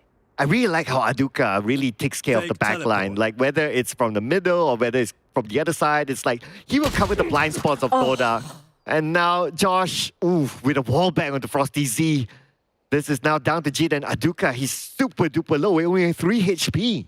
Straight in the line of sight. It was actually Frosty's to be the game changer coming out from the side of Todak. If he can actually shut down the back line, open up so much space. It's going to be a very good run for Toda with those Dimensional Rift plays out of that value. But now a bit too late now as Jit and Aduka just step in here, but nobody's guarding at the back line. But a bit of confusion on the side of Toda, on BBP. They have no clue where. 10 seconds so left. took themselves a bit more time. It's unusual, but Jit just going to stay in hell with those Cosmic Divide actual stall. Right there. Saying goes for the lockdown, a lot invested in this for the side of Toda. Yeah, and it's dependent on the information from Aduka because he's on the other side of the Cosmic Divide. So Aduka has to provide the comms to him. Let's see if they can pull off a great chemistry between the two of them. Right now, Aduka still the eyes and ears of Jeet to do it. Time is not on BBP's side. How are they going to get in now? The lineup is just so good! And now Toda It was crazy. The gravity well, the nano swarm, the timing, how they segmented it one by one, popping off. Even though they have Rumble to clear up the corners, he was actually using the aftershock. He was actually using those flashes, but it didn't clip any of it. But the timing of Aduka nano swarm and Jit's gravity well was such a big win for that. I have to give that to the teamwork between Aduka and Jit. Yeah. Because Aduka, he was low. So he wouldn't want to put himself into a position where he would have been taken down. So he went away. As long as he's the eyes and ears of Jit, who was in hell, then that was good enough for him. And he played his role very well, not even giving his life away. I agree. That was a flawless one between two players' teamwork. Well, this is different story. DXM fights back. But a bit of a discipline there. The moment he got one, he just pulled back. Oh, spotted out another. Whiffed it for a tiny bit. But here comes a flashpoint. Cairo just holding these angles down. Todak slowly taking them across his teammate. Cairo. Oh! Gets on one off angle. Nobody knows he's at that corner. Now coming in as the Torn behind their back. Cairo is the anchor for the team. He can shut down those coming from the back. It's going to be a big one for BBP. Oh yeah, now the spike will be planted. They're going to come through D-Long. They're going to start it off here. Jit, Cairo, one left to go. And as Grumble, oh, it's going to be hard. What's he going to do from here? His spotline didn't even clip any of them. Yeah. It's going to be tough. That's going to be it. Jit got himself a 4. Almost got an ace. Silver, we haven't seen an ace yet today. Not at all. We almost got it like multiple times. I got to give it to Jit earlier on again. He was flashed, if you kind of think about it. Yeah. That last kill, he was flashed, but yet he still managed to land the shot. Again, another showing of great game sense. This is the thing about being the initiator. You can't actually flash and pick at the same time. There's a bit of a delay after elimination of those flash. You need another person to pick out with you. If you're going in alone, it's really difficult, especially there's more people, just not one player. If it's one player, it's doable. It's too much for him to handle by himself. Valiant effort by Grumble. But can they try to break the norm here? So far, it has been a streak on Toda again. But the fourth line hits one. But Josh gonna go for the defense by himself at the front line. A bit difficult, but they still managed to have a bit of a damage control. Cairo again making so much work.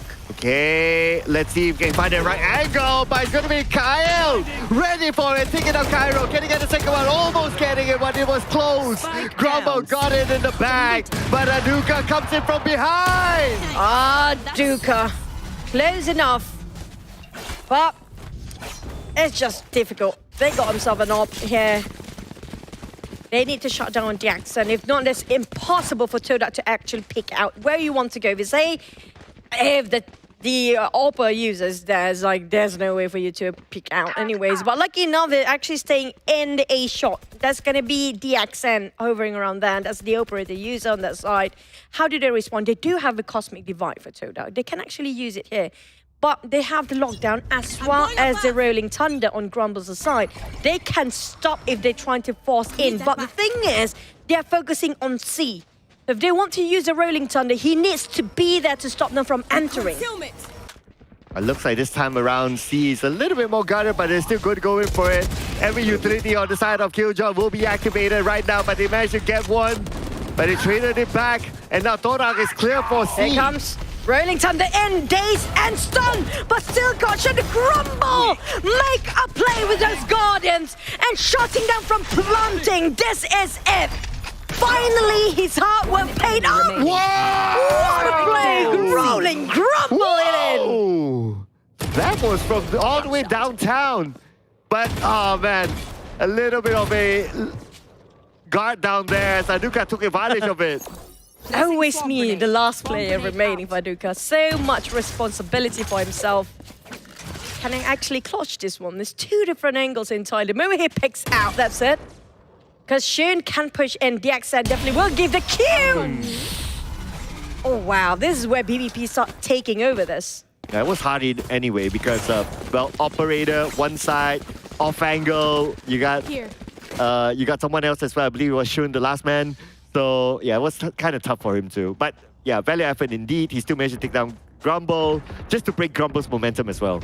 But that was huge. I mean, like Grumble, he delivers what he needs to. After he goes down after that Rolling Thunder, after those Aftershock, got himself an extra, and that has a lot of damage done by Grumble alone. Even if you got a trade, it's still gonna hurt them for a bit. Todak now have to force himself to go a bit of a safe side. They're not buying all rifles out. One Phantom, one Vandal, that's it. But DXN! Spike down A. Wow. He got 2 down on that. Yeah, at the same moment. And right now, that's definitely going to stop Toda at their tracks. So the spike is still towards A, but they can go anywhere, but they don't have the numbers still.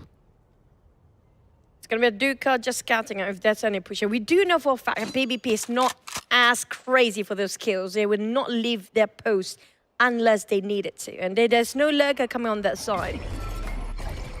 So those bots will not be triggered anytime soon on the side of Viduka.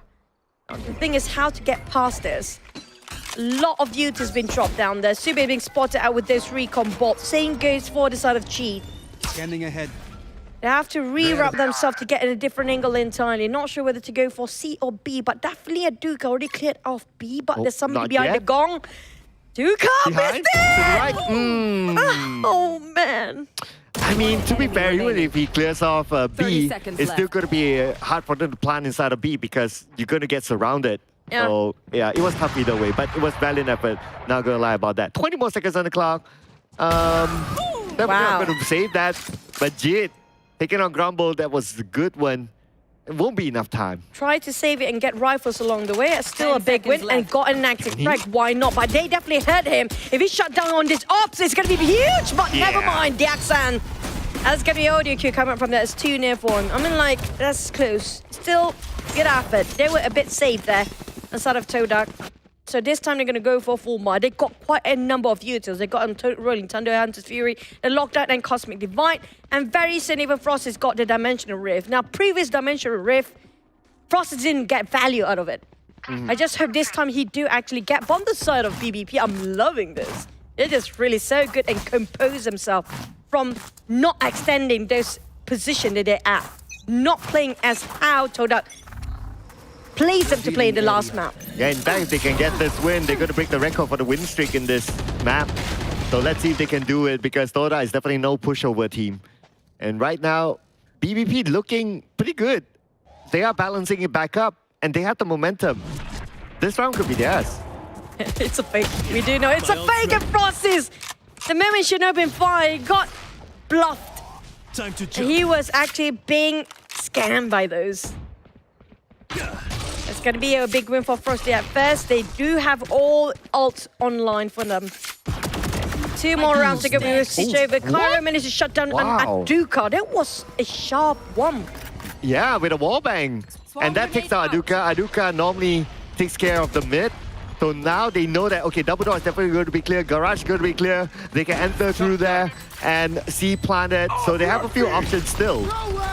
Wow, respond and just give back a reply. Shutting down on this lockdown with those Hunter's Fury. That's it, done. But the Rolling Thunder will get any value. Kyle getting on Cairo there. A Grumble and Jackson 2v2. That's going to be one operator user. And switch over to Fanta. The moment he got himself rifles, straight away shut down. Kyle with 21 HP left. Grumble at 100. 1-2-1 now. Sube, can he do this with the Bulldog? But Grumble gonna go. Pros don't fake! Pros don't fake! Sube. Oh, man. Ain't got it, though. But then again, like what you said, pros don't fake. In the half. A win is a win. Sube must have thought that, oh, it's a fake, it's a fake. Nah, pros don't fake, my man. Oh, that was so close. It was all the way through to clutch that one out. And still out of that, they got themselves a value. BBP 5-6. It's going to be the last round here. They got the Rolling Thunder. They got Cosmic Divide for both teams and a lockdown on Aduka. Rolling Thunder on Grumble. He got himself such a big win over that. Can he pull it off again? When they're trying to push in, when they're trying to go for post-plant, can Grumble make it on time if he needs to be there? It's a bit far right now with the A side. Well, looks like BBP, they're going to play this a little bit more aggressive. They're sending DXN out, but he's going to meet up soon. The rest of Toda is coming in. Garage so overcrowded right now. That little bit of smoke but can they shut it down? Josh got himself a tree. What just Making so happened? much work that Nebula Smoke blinded them so much. Josh almost got an ace. That was crazy, just so good. He plays and stays just next to the box, inside of a garage, playing and praying himself that they will not get himself discovered. But with one gravity wall, with one smoke, I don't even know if he popped those gravity wall. That smoke definitely plays such a big part. I'm going to add on the bonus brownie points towards BBP is that now they not only break the record for the win streak in this map, but they're also extending it.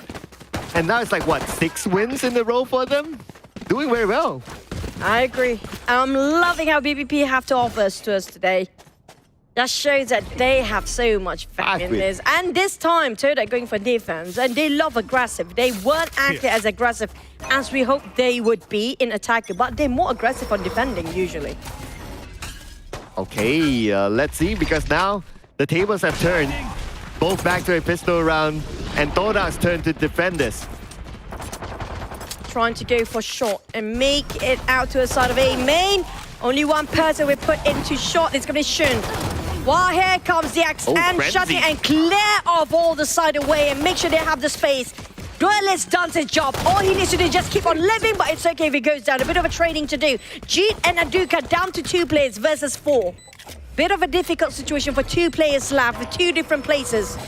Going to a side of links. Nobody coming up from Heaven's side. The moment they pick out, Aduka going for Heaven. Jeet have to be extra careful now. Got in, barely make it in. Josh spots him out around gravity, and he got one still. That's a good trade. Okay. What? How? Why? He has to clear it all off. Time is not on his side. He has to do it fast. And now with the pressure onto him, that is where BBP, they capitalize. And for the first time in this map, BBP will be in the lead. That was valiant effort. Coming over 2v4 against it, still got 2 out of that value. Still a win for the side of Toda, but not as the win they wanted it to be, for them to actually have those Spectres and full armors on. So this time it's going to be BBP getting those guns first, those weaponries to work out. But Toda this time, surprisingly, they're not forcing by it. They actually save it up for a bit. Here.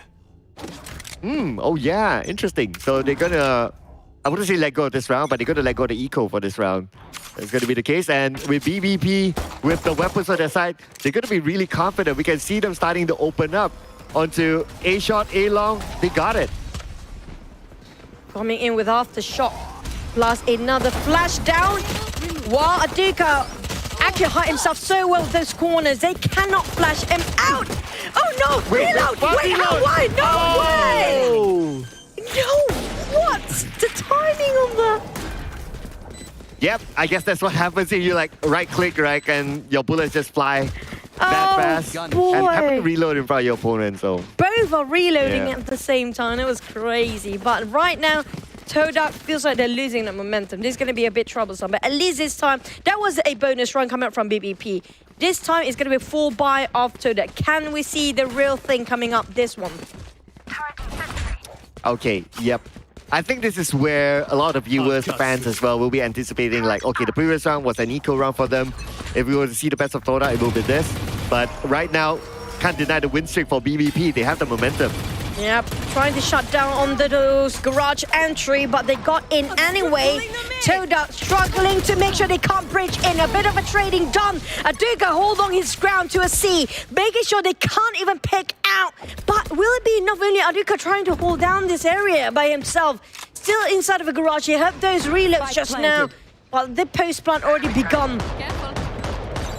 Right now, we can see they try to go in. Aduka training it back. As usual, Aduka, he's the master. Whether it's the double door area or the garage, he's the master of that place. He knows how to play like the back of his hand. And with Sube on the other side taking a grumble, and this is going to be it for Toda. They are going to finally break their lose streak. I mean, like, on the side of Sube just now, his recon will give so much value of this position. Because of him, Shun being discovered. If not, the crossfire coming into the garage side is just really difficult for them to pick out. That round was really a nail biter still. Still nobody actually dominating over the other. We have to say this is one of the most tight map even the previous one. This is actually better than the last one. Oh, I mean, absolutely, not gonna lie about that. At this point, it's still very hard to tell who will win because they're so close with each other. And we're not talking about like winning close, we're talking about like skill close. Agree. Cutting through. Frost is again, try to fake it out. And try to flash maybe. Giving himself a gate crash out there. Decoy. Well, in the meantime, how do BBP respond to this? Do they still commit? Nobody actually had too much of people in B, but Toda, we do know that they're not that patient. They try to push deep in. BBP, DX, and getting an entry. They got themselves a B. They want to go for B plum. It's not the easiest one, but are they rotating into A? Yep, definitely going to go for B. But coming out from the side of Lynx, both connectors here from C and A. Can they heavily guarding over this side? We do have Grumble taking this gong area. A different angle and different corners entirely for Shun. But BBP carry on the other hand, a bit too far from the rest.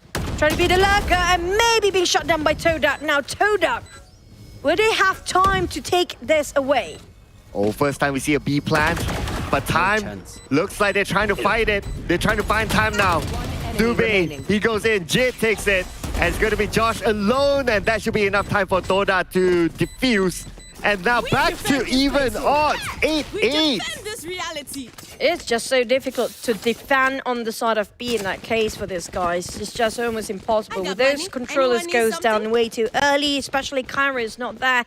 They needed Kyra for those kind of information.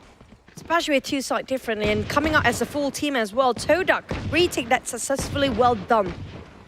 And now on the side of BBP, will they stay quiet? They do have the Cosmic Divide. They will utilize it as much as they can. They might actually try to use it on top of C. They can, anytime now.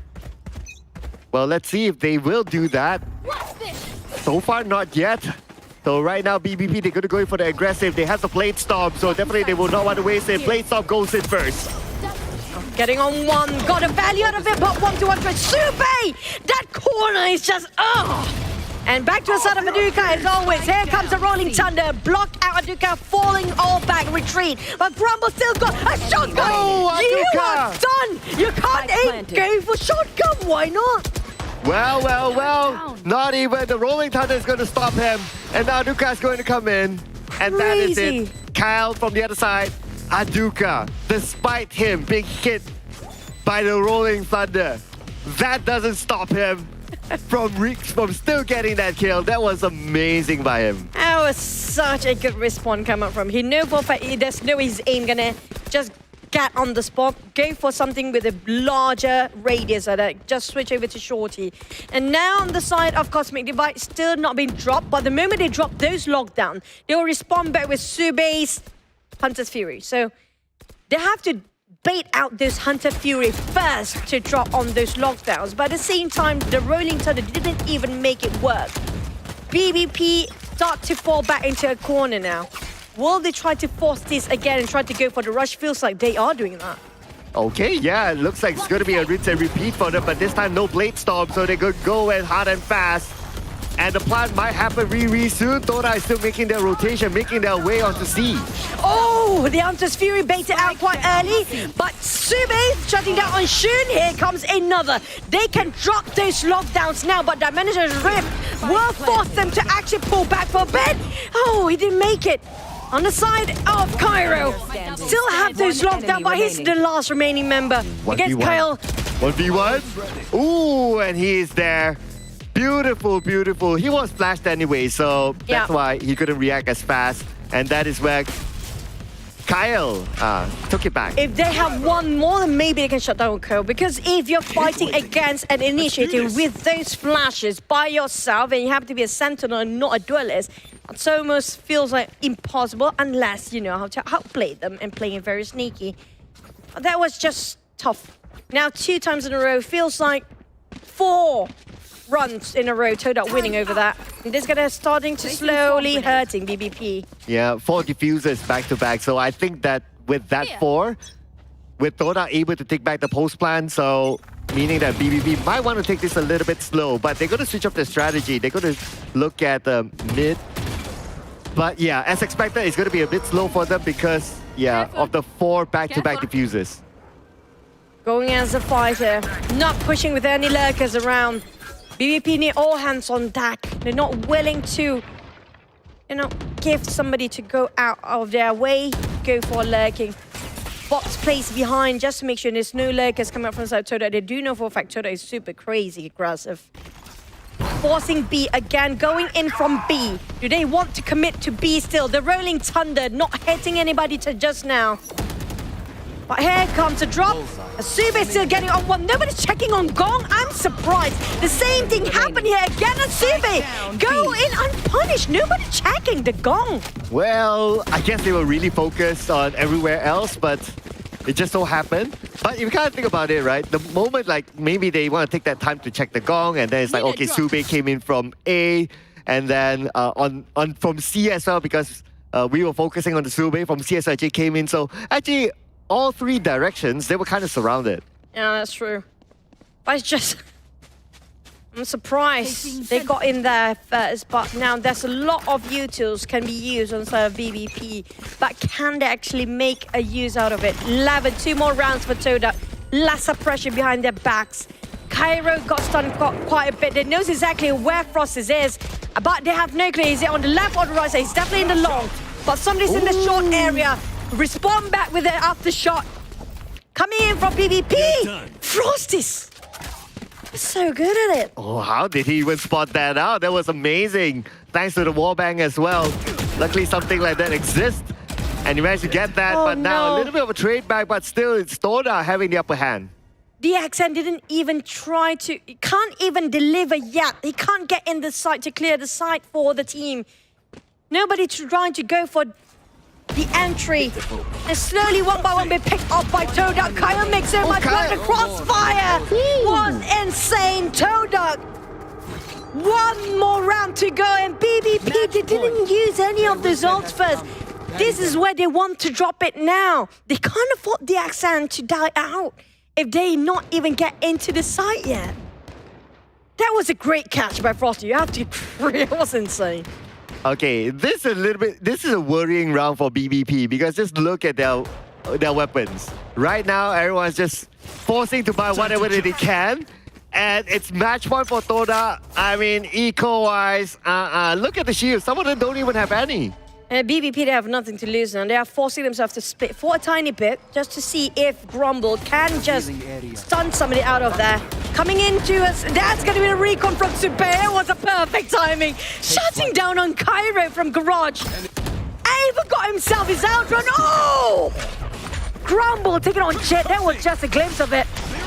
But for the side of Dex is still alive. Responded with a Hunter's Fury, Frosties and the Duke. A perfect line of sight. No way. I mean, they were all blinded at the same time, so Toda took advantage of it. And now it's down to the last man. What can he do? DXN. Are you going to be the hero to extend the round? But they're going to go in for it. They're going to come in from the other side. They're going to come in, but they are still holding discipline for Toda. I mean, like, I do... Oh, that's it. That's it. I did mention about they can't afford to lose DXN for the entire team to get into the side, but not in this case. Like, DXN's still alive, but there's no more team for him. It's like the opposite, right? Totally the opposite of it. It's like, yeah, we cannot lose DXN, but DXN lost everyone. You get me now. Thanks. Of course I get it. Oh man, that was How many years have we casted together? I know, right? It's crazy, Our right? cringy jokes are there. Sorry guys. But yeah, speaking of which, that was a close one. But the moment they start to lose the momentum for BBP, that's it. They just start to just lose it entirely. I mean, I wish they call it out for a timeout just now. Oh yeah, no timeout at all. Yeah, no timeout. They should have called the timeout when it's needed and when it's due, but they didn't. It's okay, it's entertaining for us. Yeah, that was fun. Yeah. It was one of the greatest series of the day. I mean, like, yeah, we have Blade early on, but this is just way too much fun. Oh yeah, I mean, I'm loving this series. And what else am I going to say, right? I mean, I love this series. This is great. Because there's like a moment where it looks like, oh, BBP catching up there at the front, and then Toda catching up again when it's the map. And it's, there's so much drama. And the worst part, the ults just now, they're actually being trying to save it for sort of BBP till the last minute. They didn't even drop it. That Cosmic Divide could have a shot at it, but because of the surprise attack and the deep push coming from Toda in the last minute, they caught off guard. And if you gotta think about it, right, that just shows that the versatility that Toda has. So sometimes they can play a little bit more aggressive. What do you mean a little bit?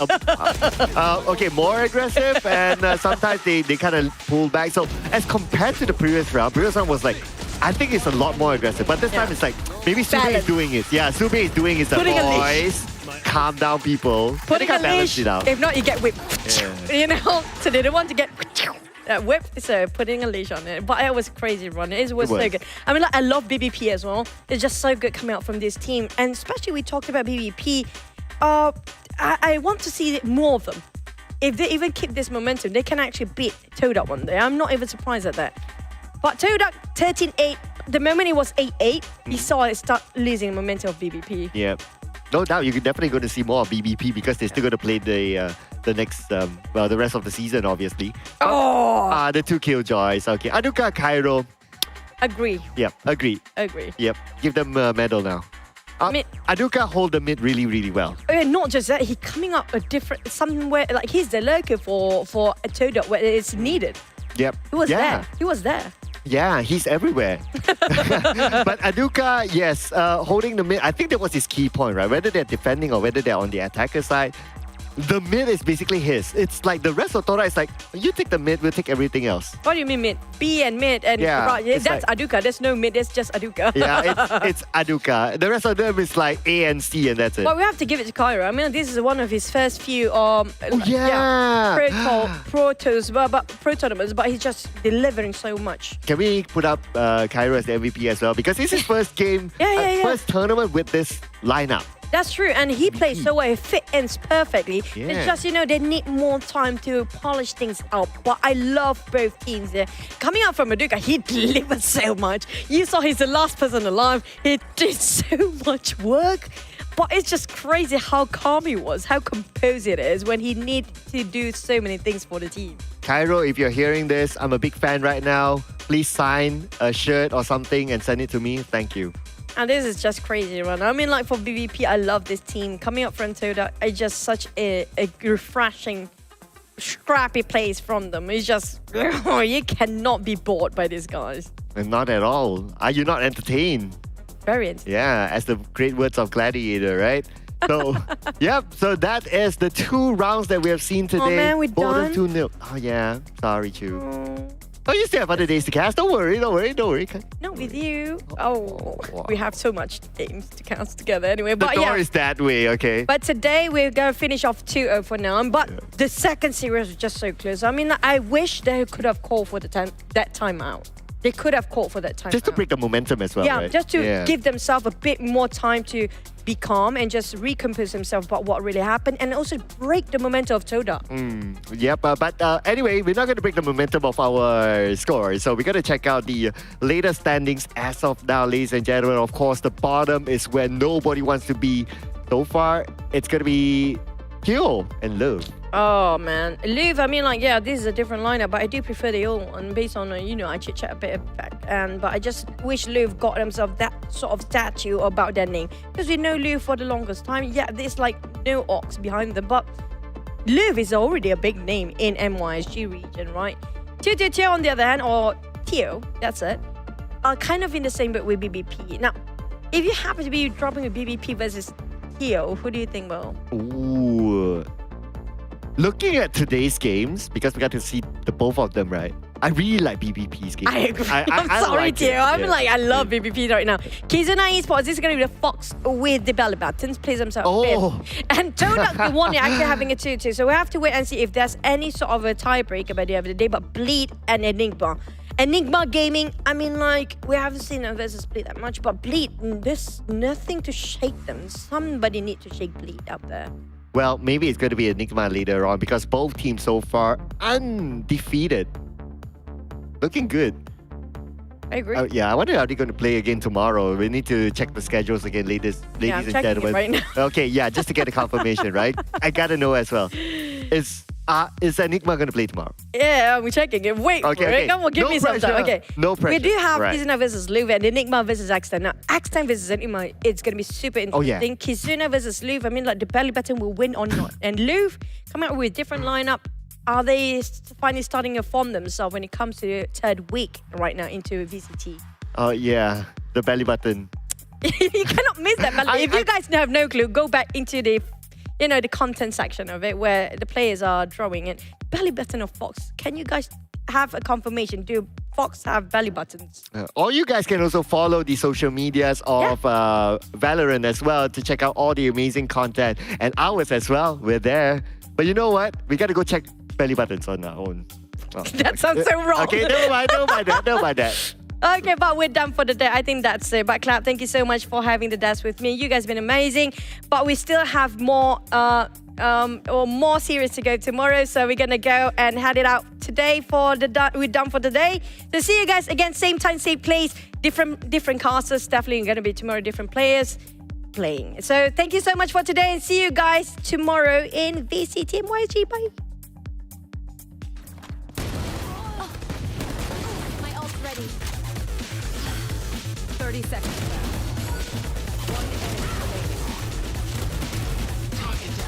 One enemy remaining.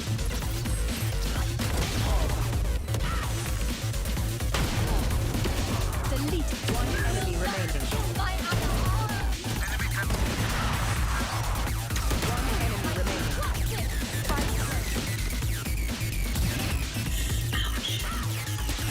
You will not kill my ally. Strike down A. One enemy remaining. One enemy remaining. One enemy remaining.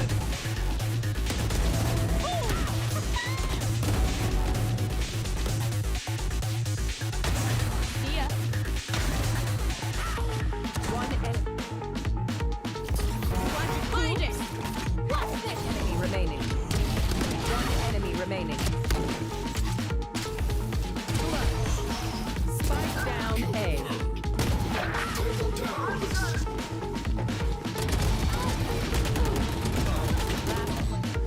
One enemy remaining.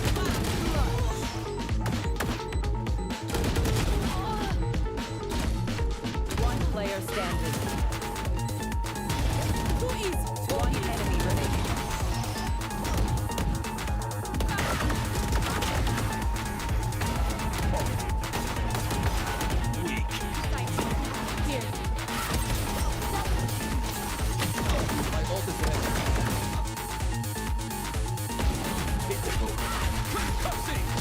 One enemy remaining. My ult's ready. Spike down. Looking for one more. He knows exactly where G is with G. He has to take it. Oh! A little bit of feistiness. And with the shot. Reason. The site decided to one more. Scary. But Sam don't care. Sam wants more. Oh, he's walking at both steps. Vera picking up 3.